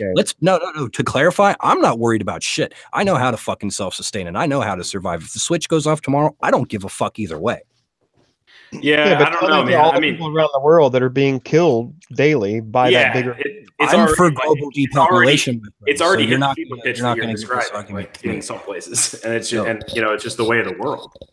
Right. See- That's what I'm saying. It's the way of the world that there's going to be a massive amounts of chaos. And what I'm arguing is I'm arguing against the people who are saying that there's not going to be this gigantic majority chaotic fucking sphere on the planet for quite some extended amount of time. It's going to be a lot more than fucking days. It might not last into years and shit like that, but it's going to be a fucking long time. I don't think the reasoning that you're giving is valid, though. That's the problem. I actually agree, by and large, that inner cities in particular, where there is a lot of diverse viewpoints conflicting with each other, will probably go the way of miniature warlord societies. Most Simply people because in the United States, especially, for example, I'm sure this is for most European and most quote unquote Western countries anyway. Most people, no, the majority of people live in I won't say for all European, because I assume didn't say how for all many, European,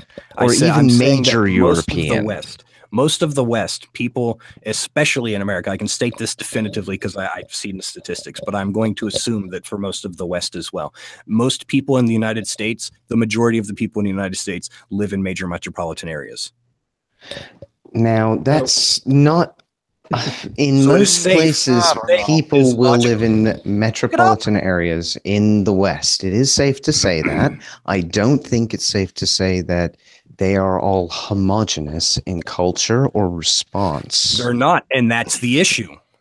So people are bad. Because where the chaos there will be comes some people that That's where the will chaos have comes from. chaotic.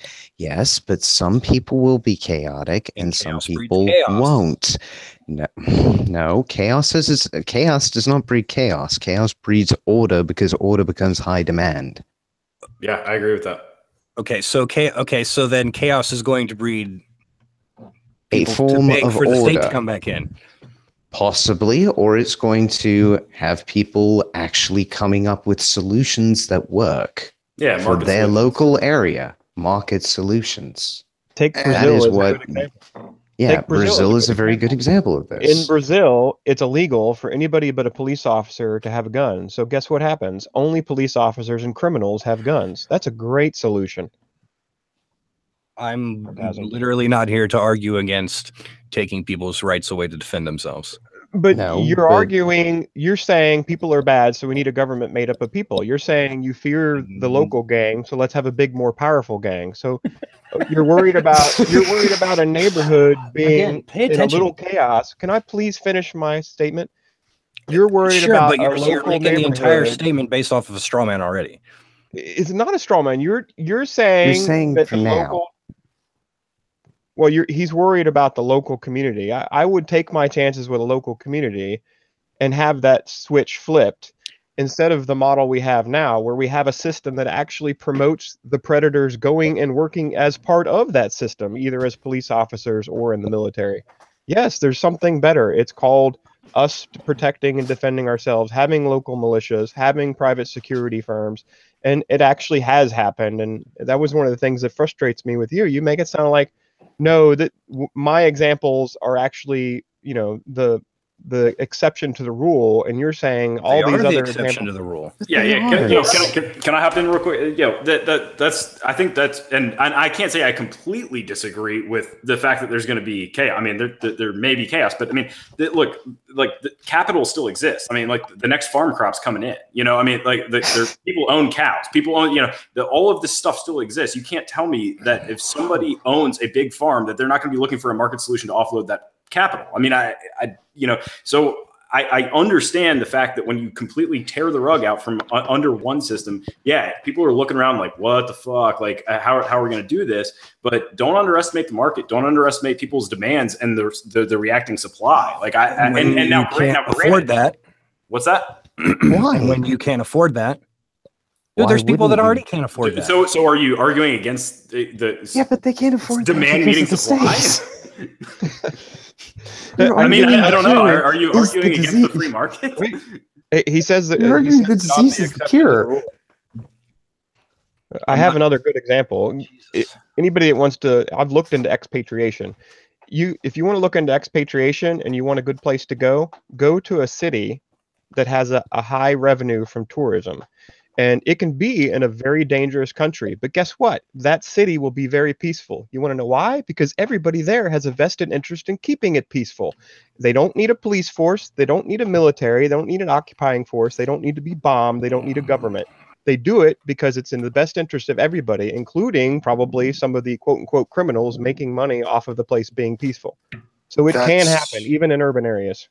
That's absolutely true. If you look at Somalia, I mean, Somalia is the butt of all kinds of ANCAP jokes, but and I think that's what we have to look at. Stop looking at cities as a monolith and look at high rises, look at city blocks, look at individual neighborhoods. Yeah. Will the majority of them be in chaos? Maybe, sure. But there's going to be places within those chaotic overall cities that will not, that will be peaceful, that will continue some semblance of normalcy, and will have a market and will have their security situation figured out. And that'll, I know, not to get into Mises too much, but that'll be a signal to other, that'll be a signal to other locales as to maybe how they should operate. Yeah.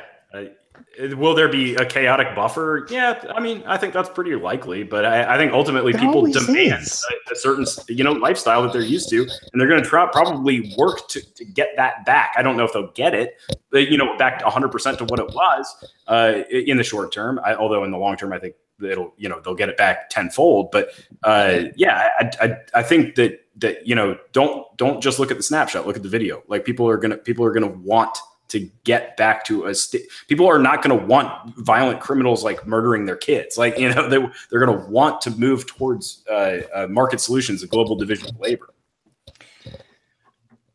Yes, and people are not going to want their children to be murdered. Yeah. Yes. That's okay. Yes, people don't want their children to be murdered. In general, although they're in general. And look, there's another argument here, though, against the state still needing to exist now. I get your point. There will be some chaos, but there will always be chaos in any transitional period of history. There always is. I've never seen in history when you change from, say, the Industrial Revolution, from the pre-industrial revolution to the Industrial Revolution, there were riots all the time in London because people were getting laid off by a machine. That's gonna happen. We've got to face these facts. They're going to happen, and the quicker you can solve them, the better it is. The quickest way to solve something is to basically make it a market, because then anybody can come up with the solution, try it, see if it works. If it doesn't, okay, somebody else can present another solution, try it, see if it works. And eventually, some solutions will work. It's crazy, and that will be the model. The other question I would have is, what would that transition look like? I mean, would we vote, or? Yeah, that's interesting. Yeah, like you could have a referendum. I guess. One last bandwagon fallacy to end them all. Yeah, we could vote for less government. We could, I like agorism as a gradual transition. I personally find the idea of having everything already kind of covered by the private sector and then turning it off incredibly appealing now. Yes, if I'm honest, after this discussion. Yep. Yeah. Agorism. Because I think that could actually happen in some places in our lifetime. I could not agree more. Yeah. I mean, it is happening. When I retire, I'm hoping that will be possible. Any more of a peaceful transition is ripping the Band-Aid off, though. The state will fight in its death throes, right? No matter what. Oh yeah, that's true. It will claw at us until it is no more. Well, I mean, we are living on planet Earth. Violence will be here, Yeah. Yeah. It's just part of it. And it sucks, but it's part of it. It's a Conkin's class theory. Right. What else is on the docket? We talking baseball? Well, let's get back to other ways of basically doing private security. Well, not whether or not it'll work, or whether or not it should happen now. And let's get to more of a local level of private security, because Finian, for instance, you are a private investigator, so you know all about like the sort of non-government world of like local area investigation and defense. So can you speak on that a little bit and give him some time, people, because I'm pretty sure he can say quite a bit on this subject. Well, I would say the current model doesn't work. Like we've talked about earlier tonight, I think private firms or mutual defense groups, or even things like community watches and what we would call militia would work a lot better. Even in my community, I'm in a so-called rich neighborhood, and the police here are a complete joke. Like, you call the cops, you're going to wait 45 minutes for them to get there. And in an inner city, they might not ever come. Actually, some silly cities like Philadelphia, if it's a minor crime or even a robbery, they won't even respond. They're like 5,000 police officers short. So obviously, we need a solution other than the one that we have now. And yeah, the best solution for that is local communities doing it on a volunteer basis. And then if you have the money and the funds, you can hire further and additional security levels on top of that. And yeah, as a private investigator, I think the entire system should be private, even the court systems, everything, because the current system we have now is a huge double standard with special protections, and you have cops putting people in prison that are innocent. I mean, the county above me, the DA, the sheriff's office, the judges, all the attorneys, everybody knew that this guy was innocent, and they still put him in prison for the murder he didn't commit. The guy spent 7 years in prison. The entire county, the whole government is that corrupt, and they got away with it. And most of those guys still have their jobs because of the way the system works. There's no way to get rid of them. So yes, give us. That's what I was saying about on a larger scale. Please do just flip it off. Turn the damn thing off. I welcome a Carrington 1853 or whatever year it was event. Let's turn this all off and go back to the way it should be, and everyone's personally responsible for their individual security. And we form groups and mutual defense groups and companies and militias, and we take care of all that. Yeah, watch them crash and burn. You guys give any credence to the fact that, like, okay, so like, the Industrial Revolution and that era made it just economic, like game theory wise, like economically more viable to just produce capital rather than steal it in some way, or at least in some sectors. Like, do you guys think that, over the in the information age, it will really truly start to be economically ridiculous to pillage? I mean, at some point, physically anyway. Do you mean like in terms of the world, or in terms of like? Yeah, just human on human, like where. Okay, so like I'm just going to set up a and this is fantastical. I'm sure understand, but like Aaron, if you and I were living next to each other and you had a Ledger Nano and I had a Ledger Nano, like there's absolutely no reason for me to go over there and try to steal from you, because like it would not be viable. Like I couldn't do it. It wouldn't be the reward from physical aggression just wouldn't be there.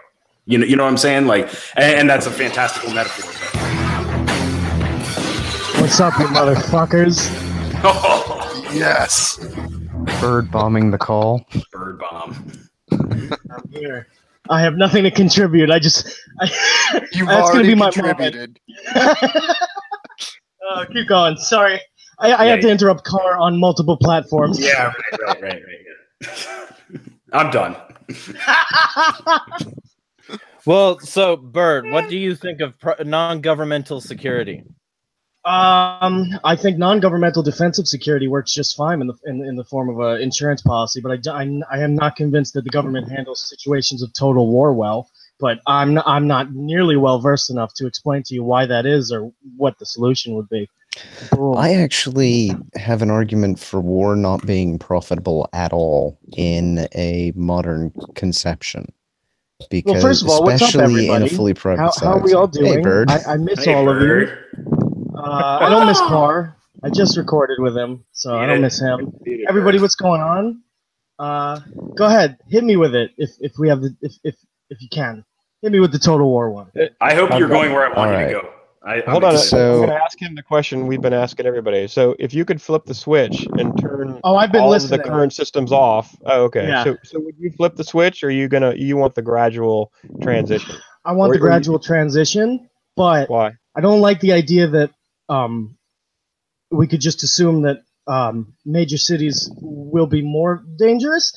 And I only say that because, and this is totally anecdotal, and I know it, but during 9/11, that was, and I was around for it. I was walking around for it, and in a situation of almost pure and total chaos. I mean, for moments there were brownouts. People didn't have any electricity. As far as we knew, we were getting hit by multiple planes in multiple parts of the city. And all of the police and fire department were occupied. There was not a single police officer. And again, this is completely anecdotal, but we made it out just fine. So, But you knew you had a state, right? You knew you still lived in the United States. I don't know, man. I don't know if you're thinking about it when there's shrapnel falling from the sky, but I suppose yes. But I don't think disasters like that create a bunch of predators out of thin air. You're going to always have a small percentage of predators. I don't think that's his argument, but I also don't necessarily think that it creates just monsters. I don't necessarily think that. It certainly would, but I certainly think that the people banding together to kill the monsters, stop the monsters, would be far greater in almost all areas. Again, this is even in urban areas, yes. We might actually find out who the fucking monsters are. Yeah. Oh, yeah. Oh, yes. Bird's one of them. Hey, I'm going to AFK 1 sec. I can't believe Conan was here before. Me and him were on a call at like 3 a.m. with Anarchy Ball, and we were all pissed drunk, just talking about Zionism. We were pissed drunk. It was unbelievable. When was that? Like 3 or 4 a.m. No, like what day? Last night. Oh.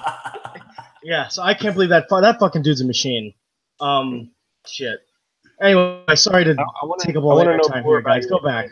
Plan. So you don't want to flip the switch. What's your transition plan? Brother, I don't got a transition plan. I'm in college. He's working on his own transition. Right. I'm writing it. I'll write it down when I get it in my thesis paper. I'll let everybody know. It's a fucked up situation. Here's my argument against war being profitable, because I've had a very long and hard thought about how war actually works. The only way you can make it profitable, really, is with a state, because of taxation basically dealing with the cost element. In a private system, nobody could afford to go to war. Right. Because it would be in everybody else's best interest to stop that person from doing any further aggression in future. And all it would take is one contract to kick that off, like it did for World War I. Think about World War I, how it actually happened. A bunch of peace treaties triggered an international conflict. This is the same kind of principle that any private security firm that decides to go rogue would have to face, is basically an enemy on every single side. And when you start factoring in those kinds of costs, the fact that every single bullet you expel costs money and you can't get that money back, and everything that you are doing with that is destroying what you're actually trying to gain, be it a labor force or resource. And let's be really specific in the difference between that and other goods, like, for instance, a hammer that you can use over and over, a bench or a shelf that you can put things on and take things off of. It's not a renewable resource in the same way that other things would be. Exactly. Right. It is a price, too, for both sides. Can we throw something around? Has a heavy price. Can we throw something around really quick? So, are we in the assumption that that the state that we were in has dissolved? So now we're in a situation with no state. We're gonna look at war from private companies. Is what Yeah, we're we're doing? gonna look at going to look at the feasibility of war for private so that's something companies as to a profit consider. model. As Something a to profit consider. I model. just pulled this up. Let's pull this up. So 2010 statistics. I'll give you 2011, actually, $2011 for all of the major wars the United States have been in. American Revolution would have cost $2.4 billion. That's a war that was fought with basically sticks and rocks. We'll do Korea. $341 billion for the Korean War. George Persian the Big Gulf Stick, War. Washington. Persian Gulf War, $102 billion. Here's one. Afghanistan. In 2010, Afghanistan, remember this is 2010 dollars, $1.1 trillion. Yeah. I certainly don't know War of any is company expensive. that would. Yeah, and I can imagine small companies or really large companies, I guess, engaging in small wars with one another, maybe. But I don't know if Disney's willing to shell out $1.14 trillion to take it to Comcast. Well, yo, Berg, let me piggyback this. Can I piggyback this, Finian? Piggyback me, brother. So like, I think in the same vein as like, look, dude, if you have like a bakery or something like that, are they going to start churning out pizzas? No, because they don't know how to do that. Like, even if the profit margin is slightly, I fucking will. Well, maybe. Okay. So, but over time, I just got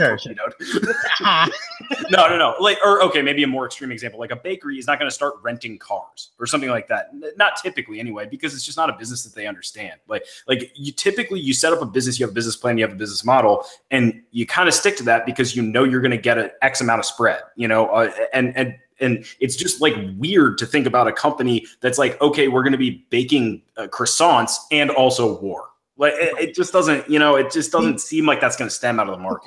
The question of whether or not private companies will wage offensive total war, again, $1.1 trillion from 8 years ago is what an offensive war costs you. So right. I don't think so. Whether or not private companies or private citizens can defend against a total war situation, say China, say our state dissolves and China goes, tasty land, and they come over, I don't know. I don't know the answer to that. I certainly know that any form of offensive war is off the table for a non-state. Yeah, because keep in mind, there's no guarantee. So so like if you were to just break it down like a business, like if you say, okay, I'm going to get a 10% spread on making croissants and with a relatively low amount of risk, like I understand this business, I understand what it takes to make a croissant and what it takes to sell it, and I'm fairly certain that I'm going to get a 10% return every year. When you go into war, the risk reward is just completely fucking bananas. Like you're just like, I have absolutely know what I'm going to get. I don't know. Like I just don't understand that business. Whereas if I just the only people who are benefiting from offensive wars are large companies, which again are going to have to pay a private contractor to go to war anyway. So, and if you've got that kind of money, why not just buy somebody else's debt and get a 10% return on it? Buy Syria. I mean, it's just like, it just doesn't really make a whole lot of business sense. No, I agree. A small minority of people are profiting from it. That's the only way it works. Right. And on both sides, there's under a very the total funding of taxation as well. Exactly. Right, because of the current system as it exists, which is why I'm for flipping the switch. A small minority will always profit from war, and that's the reason why we're always going to have it, because that same small minority is in charge of whether we have war or not. But we're talking about, but Bert and I were talking about just like theoretically, if you were just theoretically, because market situation, there's no switch that a human could flip. Okay, but take Afghanistan as an example. Let's say they were all private companies, and you've spent 2.1 trillion, or whatever number is that what it is you now? said. Jesus. Okay, well, if we leave Afghanistan today, 30 minutes later, the Taliban will be back in charge. All that damn money has been spent, and it hasn't done a fucking thing. Nothing. No, it hasn't helped anybody. I agree with you. I mean, I agree with you. It wouldn't happen if the system as it is now didn't exist. It wouldn't happen. This is the problem with the war on terror. Abstract nouns can't fucking surrender. It's the same problem with the war on drugs. It's the same problem with the war on poverty. Are you sure it's a problem and not inherent in the creation of these systems? Yeah, I mean I think you're being a bit generous calling it a problem. I mean, it's a problem to us, but I'm way too cynical to think that it's a problem to the elites. I think if it is it's a problem in to logic. Okay, yeah. And you're saying I always think of things in terms of logic. Yeah, well, I mean, if you're saying it to a group of people, you got to keep the rhetoric in mind. So that's all I'm saying. Yeah, true. That's a fair point.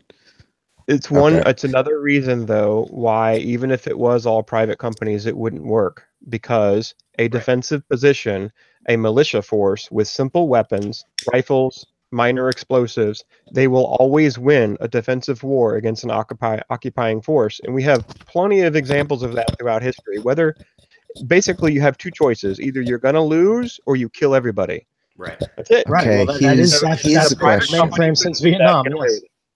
Here's a question. In that case, what are the defensive solutions for some of the modern warfare technologies that have come out? Like, for example, the Russian assault drones that are ground-based and are basically Tonka trucks with machine guns on them. Economics. That are remote controlled. Economics. Yeah, those are very expensive. Why are they going to be roaming the countryside, and who's paying for it, and what are they getting in return? Well, to be fair, it's a lot more efficient to have automated defense systems that are robotic than having a person do it in the long run. Fair point. But at the end of the day, you're talking about a state creating technology to beat market. And there's right. No. What I'm trying to argue, I'm trying to. Oh, I'm sorry. I think I misunderstood. Go. Okay. So my problem is how do you very cheaply defend against drones? Because there's all sorts of cheap ways to defend against people, and there's low resource costs. You're asking an absolutely critical question that I think everybody, well, I'm not going to speak for everybody, but the traditional response is I don't know because I'm not really in that industry, but I trust somebody will. Can we do this? We have to assume that 40 years ago technology was, I don't know how to put this, that 40 years ago, people were fighting with technology from 40 years ago. And today, people are fighting from technology from today. I'll give you one example of a situation where I think this could work. And it was stapling documents. Someone is. I heard that too. Just preparing reports for Monday. Yeah. So let me give you a thought then. So how do you defend against the most advanced technology of the time coming from one of the most powerful states at the time versus essentially a non-state? I mean, the first thing that comes to mind is Dien Bien Phu was the perfect example of this. In Vietnam, a bunch of peasants organized a defensive assault against incoming French airplanes, which at the time were the most advanced airplanes at the time. All they needed was anti-aircraft guns. They hid them in the countryside, and it was the most devastating defeat that the imperialist French army had ever faced. And this is 50, 60, maybe 70 years ago technology, but we have to keep in mind it's versus 70 years ago technology. Right. So we have modern day examples of it in Iraq and Afghanistan, though. IEDs. We absolutely do. You're right. Right. But again, that's people. I'm talking about robots now. We are going to have to deal with the robot revolution stage. Right, but how do you know that the people defending themselves won't also have robots? Right, exactly. That's the deal. Ultimately, it's free market. At the moment, it's a matter of cash. Because it is. No, and the 50 caliber bullet penetrates most of that stuff. Does it penetrate a predator drone? That's my new album. That's my new album. Basically, those robot drones you're talking about, they wouldn't be able to move if they had enough armor to protect themselves from man-carryable weapons. Well, and I think that the question of whether or not it would penetrate is sort of secondary to the question of whether or not we can see it. Like, predator drones are really fucking hard to see. That's why they work. That's why people in the Middle East are afraid of the sky. Yeah, and that's part of the reason why I'm worried. Well, the United States government has not won Afghanistan, right? They've not won Afghanistan. No, but they have terrified Pakistan. The only reason why they're predator drones... The only reason why the predator drones do as much damage as they do is because they have air superiority and there's nobody up there shooting them down. That's all. Yeah. Well, that is partial. Yes, that's true. Because if you had an anti-aircraft gun, all you need is a dude looking in the skies, and they'll shoot that motherfucker down. I mean, if he can see it. I think we're getting bogged down too much in technology, details are killing us, and not so much in tactics and strategy. right? Right. Fair You have enough. to Okay, well, that's the point. How do you deal with sort of emergent technology? you have to fundamentally change what your idea of victory looks like. Right. I mean, which is yeah. Yeah, I mean, it'd be like the Vietnamese, 300. yeah, exactly. The Taliban and the Viet Cong had a Well, lots of vastly people different die idea in of what victory is. Well, right, but lots of people die in wars of attrition. So how do you justify that and promote it to a large amount of people? Well, you can either. I don't think you have to. I don't think you have to. Yeah. I mean, if you look at the rise in suicide bombings, it always comes from when a foreign culture occupies, a land. Yeah. That's the only time you will ever see suicide bombings. So it's essentially an argument of I don't have to outrun the lion, I just have to outrun you. Yeah, pretty much. I mean, they can drone bomb, they can put all the robots they want. It's not maybe what everybody wants to hear, but this is why it's realist. This is effectively why I didn't do shit, why the U.S. government lost the Vietnam War, because the only policy that, suppose it was William Westmoreland, the only policy that he decided would work, and this was the policy they pitched to LBJ, and he said, okay, fine, let's try it, is kill every Vietnamese person. I don't know about you, but I don't even think robots can do that. So yeah, and they still failed. They still fucking failed, and they failed bad. They failed really bad. Brings up a good point, though. We're on the verge of a point where we could just be fighting a force of robots. So, like, one of my arguments is, well, there's still people behind the drones, and there's still people behind all those autonomous systems. Even if it's a predator drone in the air or a tank, there's somebody that supports it, and they're not bulletproof. Technically, one of these days we could be, the whole Terminator crap, and we are actually up against a full robot system. But I still think. Can I bring it up to like a 30,000-foot view here? Ultimately, you're still talking okay. So if you throw enough smart people and money at a problem, it gets solved. Who's going to have more money, a state or a bunch of free marketeers? Like if you demand defense from that, I feel like there's going to be a solution that emerges. Especially if the dollar defaults and it's actually a free market and the government no longer has a monopoly on the currency system. And I don't know if it's an EMP. I don't know what the fuck it is. If you're engaging in any sort of Vietnam, Afghanistan type strategy to conquer a country, your dollar will default. So yeah, and so, look, somebody invented the machine gun, right? And everybody else didn't have it for a second. And are they still around? I don't even remember who invented the machine gun. I have no idea. Jim Machine Gun. Jim, was it Browning? Browning. Yeah, Browning comes to mind. Browning machine gun. This is the thing. I think actually technology may be its own weakness in a lot of cases, because I'll bet you that a lot of systems aren't well shielded. So if you throw a strong enough signal back at it, it might just fall out of the sky. Well, we've had, or if Oklahoma City bombed the headquarters of the drone manufacturer, right? I mean, well, and just for shits and giggles, by the way, it's Maxim in World War I. The first practical self-powered machine gun was invented in 1884 by Sir Hiram Maxim. Word, nice. So it wasn't Jim Machine Gun. I think I'm going to continue in that though. I'm just going to assume that it's still Jim Machine Gun Browning. Jim the Machine Gun Browning. That was his college football name, but then he went on to actually invent the machine gun. He had a nickname of a thing that didn't exist. Aaron, you said something. I missed that completely, unfortunately. Talking about tactics and strategy, as far as some, let's say a geographic area that's at an extreme disadvantage technologically. I mean, take a look at Israel versus anybody else. What do the Palestinians do to Israel even when they're outgunned, out technologied? They go into their businesses and they go to the source of the problem and they bomb it. Centralization has weak points. Decentralization doesn't necessarily have those weak points. So true. For let's say a private company is waging war against a geographic area. I mean, how hard is it going to be to just go to the headquarters of that private company and cause havoc and terror with I don't know, like terrorist attack type stuff. That's not to mention that people in the country that's attacking the non-state there's some people who will be culturally sympathetic and will do those bombings for us. Oh yeah, I mean it happens state or no state. Yes, yeah, right.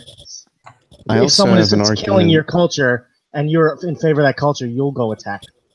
I've also got an argument against the nuke as well as the ANCAP tactical mini nuke solution. TAC nukes. That everybody likes. Yeah, TAC nukes that everybody likes to. McDonald's TAC nukes. TAC nukes have been getting really big again. You should buy in. Buy. Right. So the argument against it is fairly. It's actually very capitalist. Has anybody actually looked at the price of uranium? Yes, like, just as it is today. It is stupidly huge. We are talking like millions to buy even a remote amount of quantity. Then you have to refine the shit. Yeah. That costs even more money than actually buying it. Is depleted uranium? That would be a better question, because dirty bombs are like much easier and cheaper to make because the uranium is already depleted. That's why they use it for AC-130s. So talk dirty bombs. But dirty bombs don't beat the point of the tactical nuke. The point of the tactical nuke is low radiation yield, high impact, so that you destroy everything, but then can take over the land. Well, That's I mean, the ANCAP TAC nuke solution. Well, maybe we're really bomb having just this destroys the land. By the way, we really are having this conversation. Well, maybe I'm having the argument against it. Oh, okay. Maybe if you have like a hydrogen version, but if you have uranium as the basis for it, it's going to leave a huge amount of residue, no matter whether or not it's dirty. Dirty bomb is just a word for a small bomb that goes off and leaves a small amount of residue. So I mean, it's exactly the TAC nuke. It's just the dirty bomb uses depleted uranium in my knowledge of it. And also, would the value of uranium increase or decrease in a free market? Right. Absent any regulations or anything like that. I mean, how rarity. Conceivable? Yeah, rarity is huge. This might be a really obvious question to ask. And what insurance company is going to insure you? Yeah, right. Yeah, that's a good point. That's a great point. This might be a really obvious question to ask for you guys, because I don't know, but I'm gonna ask it anyway because someone will probably give me a quick answer. How the hell do you guarantee, or maybe we're not, obviously you don't guarantee it, but like we are assuming a worldwide situation of no state, because if uranium prices go down in the free market, that's only in like dependent on there actually being a totally free market. We're speaking completely hypothetically and rhetorically here because we're talking about switch flipping. I think incrementalism is much more likely, and I honestly think it's necessary because I think a paradigm shift in the way people like treat their own personal responsibility is necessary. I think that if the switch could be flipped and turn off government, that maybe that would be better. But I think that right now people need to change. Well, and it's all hypothetical. Exist. Right. Okay. But I just wanted to make sure because I'm here thinking, well, wait a minute. What about like if I don't know, Saudi Arabia wants to buy uranium? They're still a state. They have more money than a totally free market set of individuals because some of them might not want to buy uranium. But okay, totally free, open world market, no borders type situation. Tactical nukes flying back and forth. I got it. Tactical nukes are written into every contract. Okay, I'm following now. I just want to. Okay, so this is the thing. I really don't see it being viable to even have that as an option financially. I agree. And also just from personal risk perspective, because that material ain't safe on your property. It is sort of the really rare exception to property rights because it is the only form of property, apart from biological weapons, that harm other property. Right. Yeah, it's like building your house on a volcano. It's like, I don't know if anybody's going to really do that. Why would you do it? Yeah. What material do they why use would you use power? it? Well, thorium. Nuclear power is a spook, Aaron. Oh, it doesn't exist. It's not thorium. real. That's much. Keep up. The lifter technology is pretty much proven to work because it was designed by the U.S. military to build a nuclear plane. Yes, I'm nuclear not planes. making this I'm up. in. The I'm nuclear fully Wait, hold on. plane. Wait. Sorry. Run that back. What did you say? The lifter model, the molten salt reactor, was designed so that it could eventually be used as the fuel source for a plane that would never have to land. That's awesome. Now, the reason why they didn't do this was they got really good with cargo fuel, with basically in-flight fueling systems and fuel planes. So they that was didn't less need it. expensive. So Right. that was less expensive in the long run to develop as an engine. Economics. However, the principle was proven that this reactor is infinitely more efficient than any uranium reactor in existence, and it is cheaper to actually run because thorium is one of the most common materials on the planet, and it has an even longer half-life. Its half-life is basically... either, right? Yeah, exactly. The wastage problem, it uses itself up completely, practically. Okay. And the only thing you need to keep providing the reactor is thorium. It then continues a reaction between fluoride and some other radioactive element. And if it does overheat, it eliminates all of the toxic waste into a basically subground chamber and shuts itself down automatically. So if it overheats, it calms itself down. Yeah, basically it is designed I wish I could do that. with that I was failure like, possibility so not like in my mind. I know we get a lot of fluoride. We'll never have it because The there's no water. money. We're getting it from the water. So Get it out of the water. Because we're getting, and I don't want to like necessarily derail this, but because we are getting kind of lost in the weeds, like, are we saying think tanks are the solution here, essentially? I don't know about that. I'm kind of scared. I'm not so certain about, unless you're calling us a think tank. Did you say think tanks, Jer? Yeah, because I mean, I heard earlier the phrase. I'm pretty sure I can quote it exactly, saying, "If you throw enough money and smart people at a situation, the problems will be solved." Oh, so yeah, I mean, are we thinking of think tanks here? Are we thinking? I wasn't specifically. I just think if there's demand, there's going to be a bunch of people trying to provide the supply, and I think think tanks, thus capital and mental energy is so then it's less that it's the solution, and it's more that it's a solution that would organically crop up. Yes, absolutely. Yeah, because I think most think tanks are either fart sniffers or they cause wars. Most think tanks, really, it's one or the other. They're sniffing their own farts or they're causing wars. Aaron, what did you say? I don't even remember. No, what was it? I mean, all solutions are going to arise organically. If we're talking about the issue of what private security would look like I said at the very outset, I mean, there's no one-size-fits-all solution. It's going to be different for my community versus for Carr's community or for Bird's community. Very true. And that is part of the reason why the free market would probably work better. Spontaneous because it's order. It's a spontaneous order solution. It's an certainly evolution solution. Supply meeting demand. And will it happen in a day? Absolutely not. Will there be? I mean, that's where this chaos thing inevitably leads to. There will probably be chaos, but we can either take a year of chaos and then have it sorted out for the most part, or we can drag out this solution we have right now, known as the state, and prolong the agony, and probably just end up with more chaos than if we had just pulled the plug.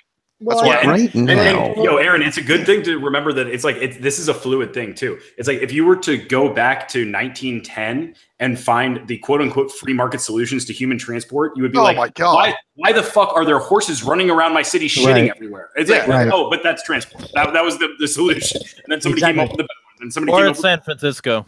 I mean, the best way. Why are there people running around shitting? The best way to statelessness is just accelerationism. I mean. Yeah, eventually it's always been that way. Yeah. It reminds me the of faster technology evolves, the more anachronistic the state becomes. Yes, I agree. I absolutely agree. And you can look at that throughout history. I'm reminded everybody of the meme, though. The meme with the space shuttle and the cell phone. Like when government's in control, you get the space shuttle, and when the private market's involved, you have the smartphone. I mean, there is a drastic difference there we need to pay attention to. There is a thing, though, like, because with accelerationism, especially in terms of technology, you oftentimes get a people that become very reliant and dependent on that technology and use it to become lazy and disconnected from the system. I mean, a large amount of people... Why are you subtweeting me? Why are you... I didn't ask to be abused. Is there a negative to being disconnected from the system? Yes. Yeah, there is. Why? Is there an objective negative? No. I wouldn't say that. I mean, yes, there is, because people stop realizing what goes into the sausage, and they're fine with anything because it tastes good. I mean, disconnecting yourself from like the way things actually work is the reason we're in the state in the first place. Is all deferred maintenance. It's bullshit. But I don't think that's technology's fault. I didn't say it was. I just said it comes with it. Always been disengaged and lazy, and they use technology to further it. But they've always been that way. Yeah, but the caveman didn't say that to us, though, right? And I'm not saying that it's technology's fault. I'm saying it comes with it. Sure. No, I disagree. I disagree. It has to do with how people are educated. I would say this in response to that. I would say an artificial safety net that kind of insulates you from the consequences of not being, informed or connected, or however you want to put it. But go ahead, Carl. Go ahead. It's like, I mean, every generation could have said that, and going all the way back to caveman, it's like, Thor is looking at Urk, like, look at this guy cooking his bison sausage over the campfire that he invented, and avoiding salmonella like a fucking dandy, and, at some point you just got to say, like, look, these are the principles that we've kind of, this is the collective mental capital of humanity, and, we got to build on it. I don't think technology, and I think, Jerry, you would agree with me, I don't think technology inherently makes someone more lazy. What I think it does is it exacerbates someone who's already lazy. Because for me personally, if I didn't have technology, I wouldn't be able to be informed about what's going on in life. And I agree, but it also creates the environment where those lazy people can breed in huge numbers, and that irresponsible fucking creates a huge irresponsible class. So sure, but let me throw this one at you. Let me throw this at you. If technology continues to advance, people who are able to focus and are able to stay in touch, technology allows them to disconnect even from that irresponsible class. True.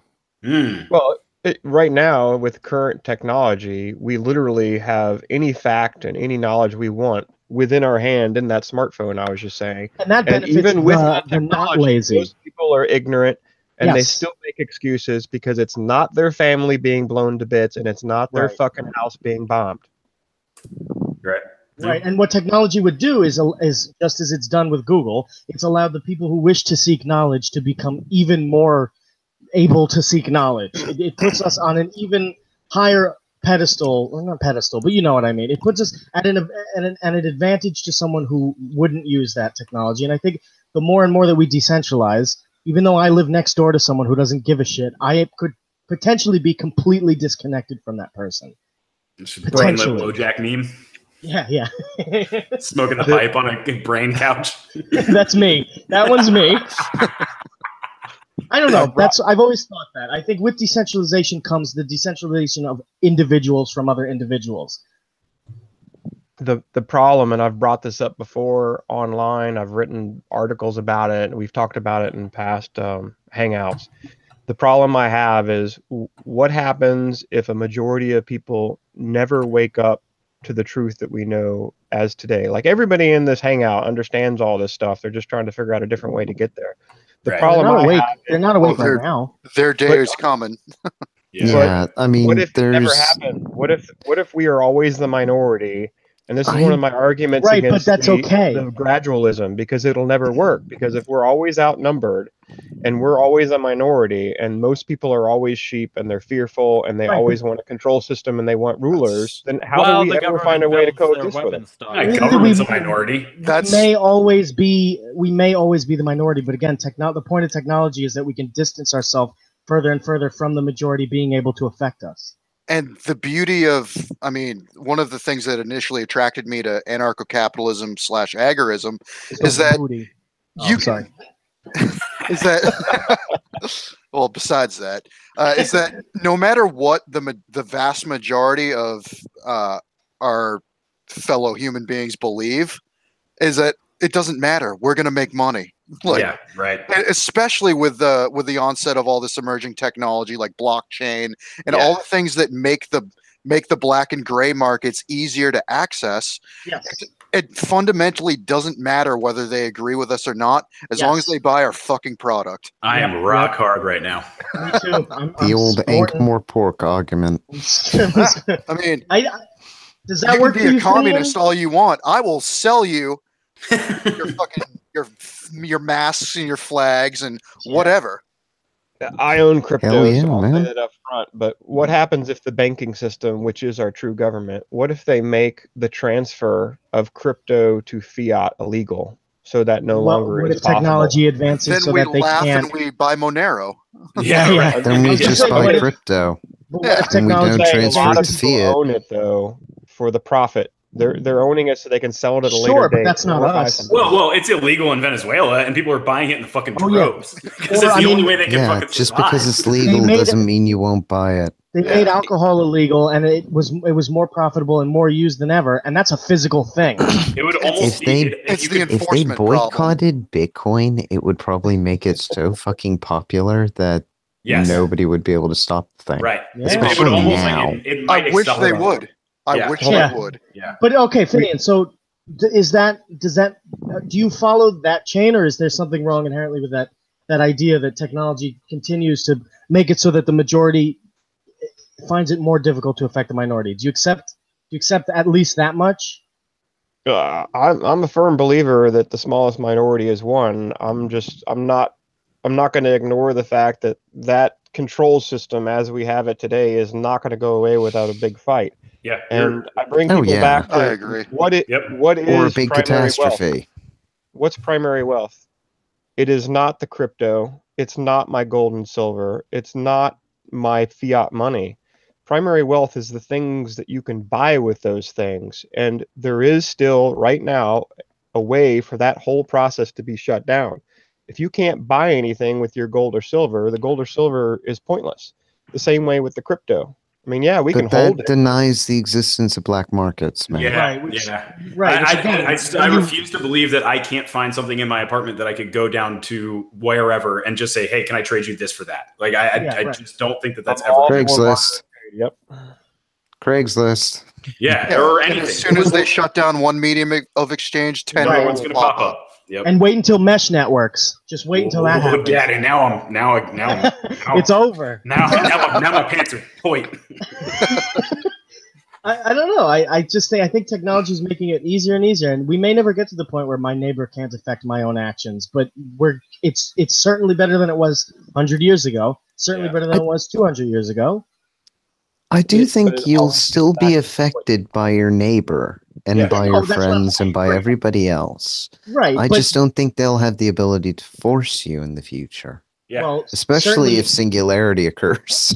Sure. Well, Well, certainly, it's a spectrum. It's a spectrum of how much they can force you. Like Cosmic brain meme. everything from like your neighbor can directly vote to put you in chains to, all right, I can't do that anymore, so at least I can kick your dog. Like there's a level of how much control I have over you, and it's getting less and less every day. You might be able to kick my dog, but you'll never take my Bitcoin. Just wait until I can upload my dog to the blockchain. Crypto talk doggy. to the people in Puerto Rico about using crypto when things get bad. Oh yeah. Wait, you said you talked to him? No, they had no internet service. There was no way to use crypto in Puerto Rico. No, I think that's what we were saying with mesh nets and stuff like Yeah, that. no, it's 10 years away until there doesn't need to be yeah. internet service. It's Yeah, 10 years. but mesh And nets- Cointext, mesh nets are the I mean, next thing. Cointext is already doing that. Yeah. Yep.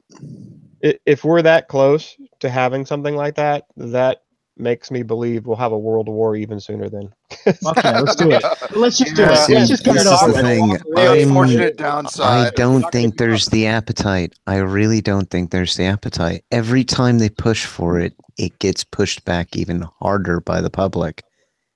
Wait, I haven't And dropped Take for that. Korea as an example. We're still there, though. Even though nobody wants to be getting- there, we're still there. it doesn't matter. That is just an artifact of basically history. The main reason why we're there is Israel and the Saudis. That's the only two countries in the network that have any influence. And their influence is waning. Maybe it's my cynicism, but I don't believe that public opinion, actual real public opinion, has any bearing whatsoever on public policy, or especially foreign policy. You have it absolutely doesn't, Not and I agree foreign with policy. your cynicism. It doesn't, but you're forgetting the Trump card, literally.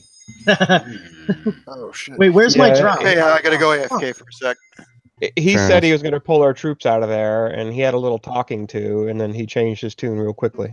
Well, yeah, Yes, they said we're going to shoot you in the and back of the fucking head. He was also told that the white helmets were to be trusted, and he's recently put them under review and taken away all their funding from the U.S.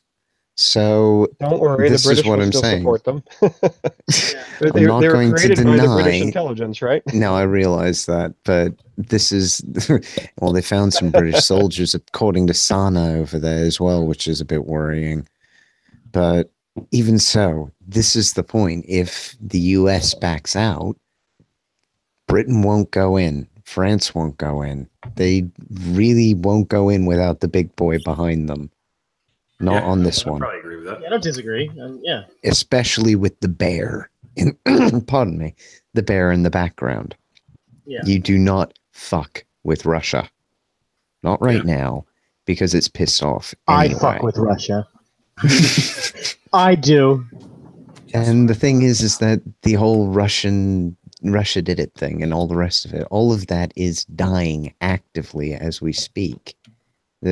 There's loads of reports coming out from within the government itself on what's being found out, because funnily enough, the Office of the Inspector General is a bit sick and tired of being silenced and actually wants to say things about how malfeasant the government is. And it's turning into the biggest popcorn cinema fest of my life watching this unfold. Yeah, I agree. Comey's going to get arrested, honestly. The guy is only a matter of time. Bomey. Yeah, he's done. He's done. Yo, Lupinate, he's do done. you have a Twitter handle? No, I do not tweet. I refuse to tweeter. tweet. I followed David Cameron's advice, even though he didn't follow his own, when he said too many tweets make a twat. And I decided one tweet is one too many. So I don't tweet. That's why I'm such a massive twat. Yeah. Well, hey, I have I'm going down in twat followers flames. over there, so I mean, I guess I'm a twat. I'm happy You're not a to twat, say you're a that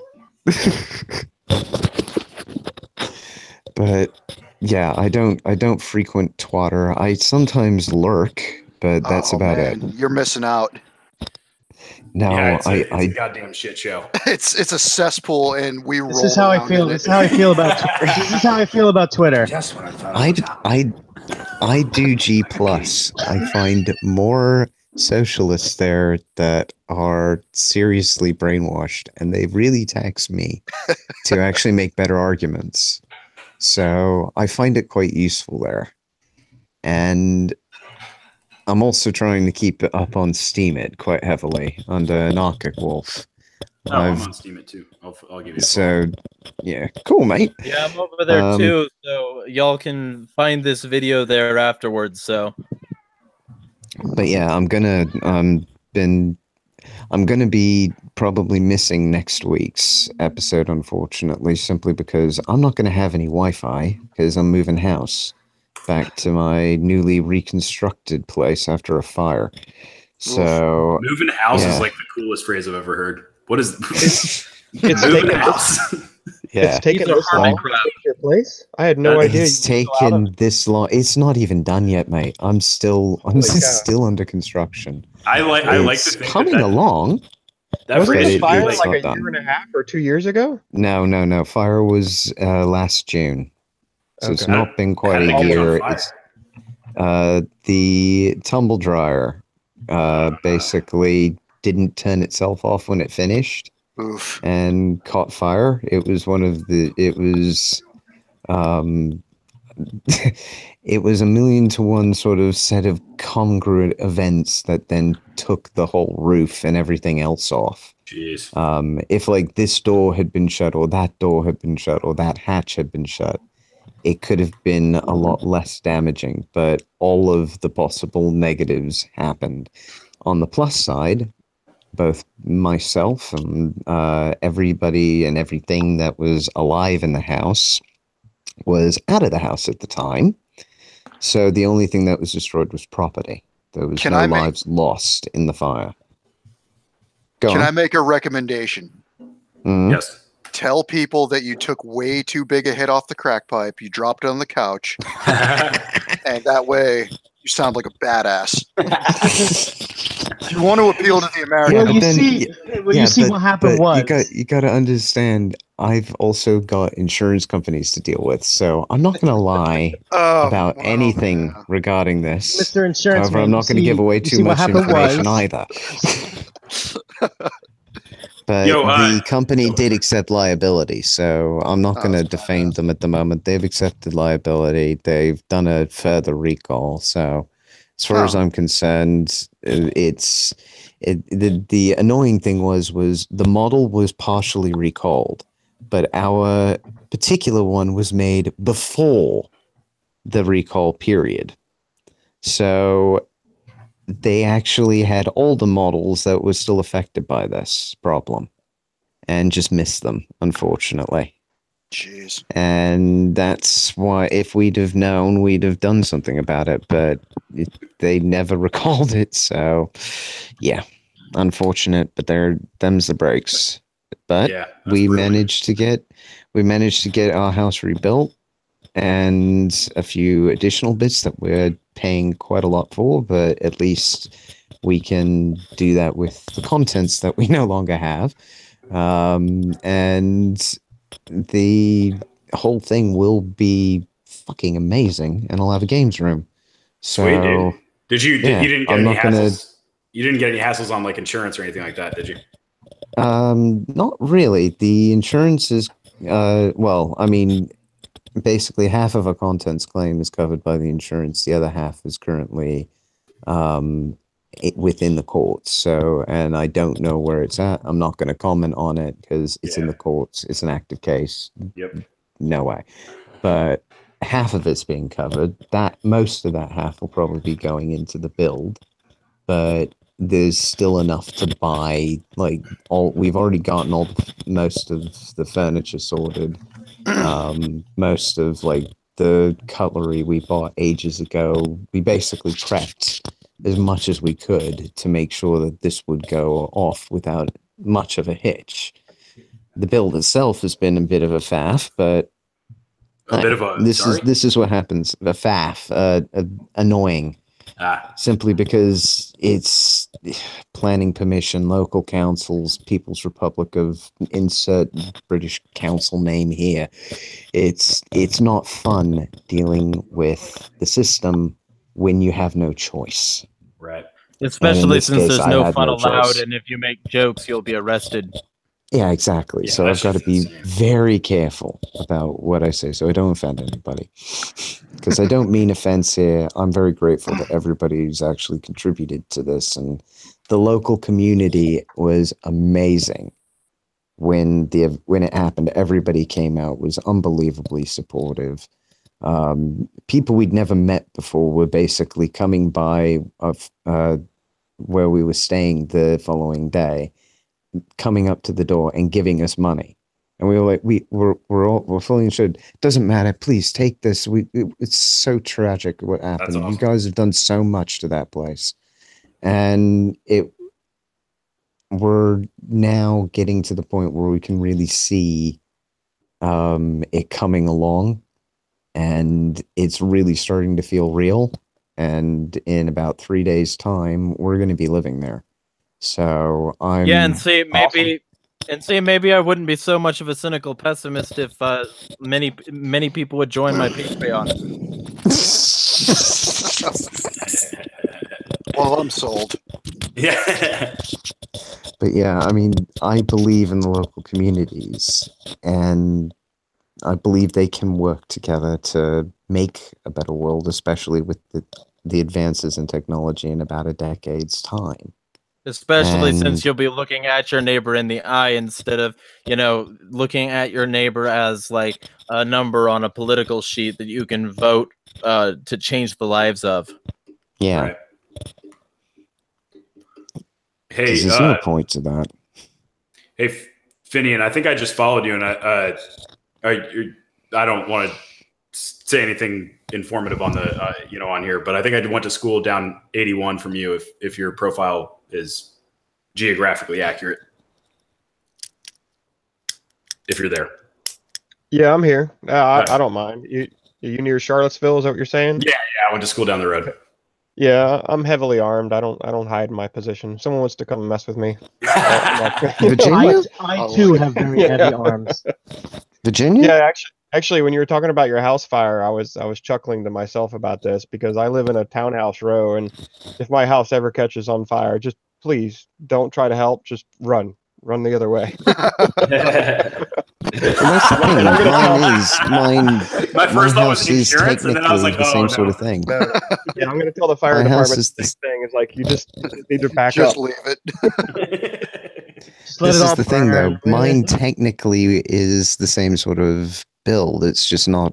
It's just much older, so it had a bit more structure to it. So it was brick, not like yeah, it was brick, not wood. So it was in Chicago. Tens of thousands of rounds of ammunition, though. Yeah, it would turn into Looney Tunes. Oh, yeah, that's a fair point. That's a very good point. I did not consider that. Yes. Yeah, keep well away from your place and just try and save the other two. But I like Swiss cheese. Yeah. Not if it's your hand. Well, I don't know. I liked it when I was served this seasoned blood a while back. Like I did work for a South American family, and part of the payment was this seasoned cow's blood, and it was very good. So where are we going here? Dude, where are we going here? Are you like going to start sacrificing chickens to Moloch now, or what? Was that in the contract? Was that? Well, it wasn't like a contract basis. It was under the table, but it was very good. It was blood under the table, and I felt great for days. That's the best blood. Jesus, I felt great for days. It was fantastic. Wait. So you drank the blood? Yeah. See, it was good. Car, when we recorded yesterday, this is what I'm talking about. This is what I'm talking about. You see, there may be a concept of TMI on that particular front. Yeah. But it was good. I would recommend it. It was very good. You can recommend it all you want. I'm down. I'm telling you, one day I'm gonna have to pitch my conspiracy that Jeremiah is actually an elder being. Yes. Yeah. We discussed this like at length on our last podcast that hasn't released yet. Where is he Yob Sodoff? Yeah, right. But he gave us blockchain. That was the other half of the conspiracy.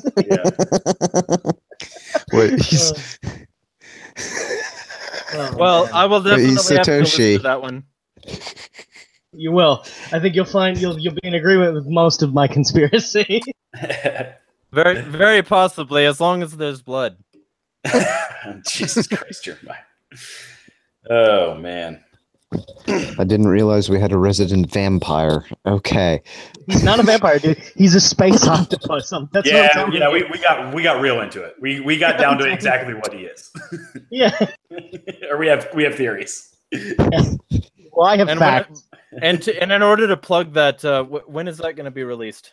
It's going to be released on, I want to say, Wednesday the 9th. Wednesday the 9th, you'll be able to hear all about sex robots and how Jeremiah is a space octopus on the Bagcast. Wednesdays at noon. Eastern. All right.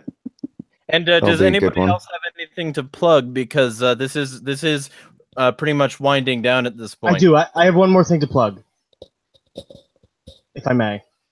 Yeah, sure. There are some who call me Tim.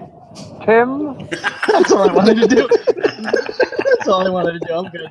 Everybody do your plugs. Dino apparently taught Bird how to do drops, and I'm sure I'm on a rampage.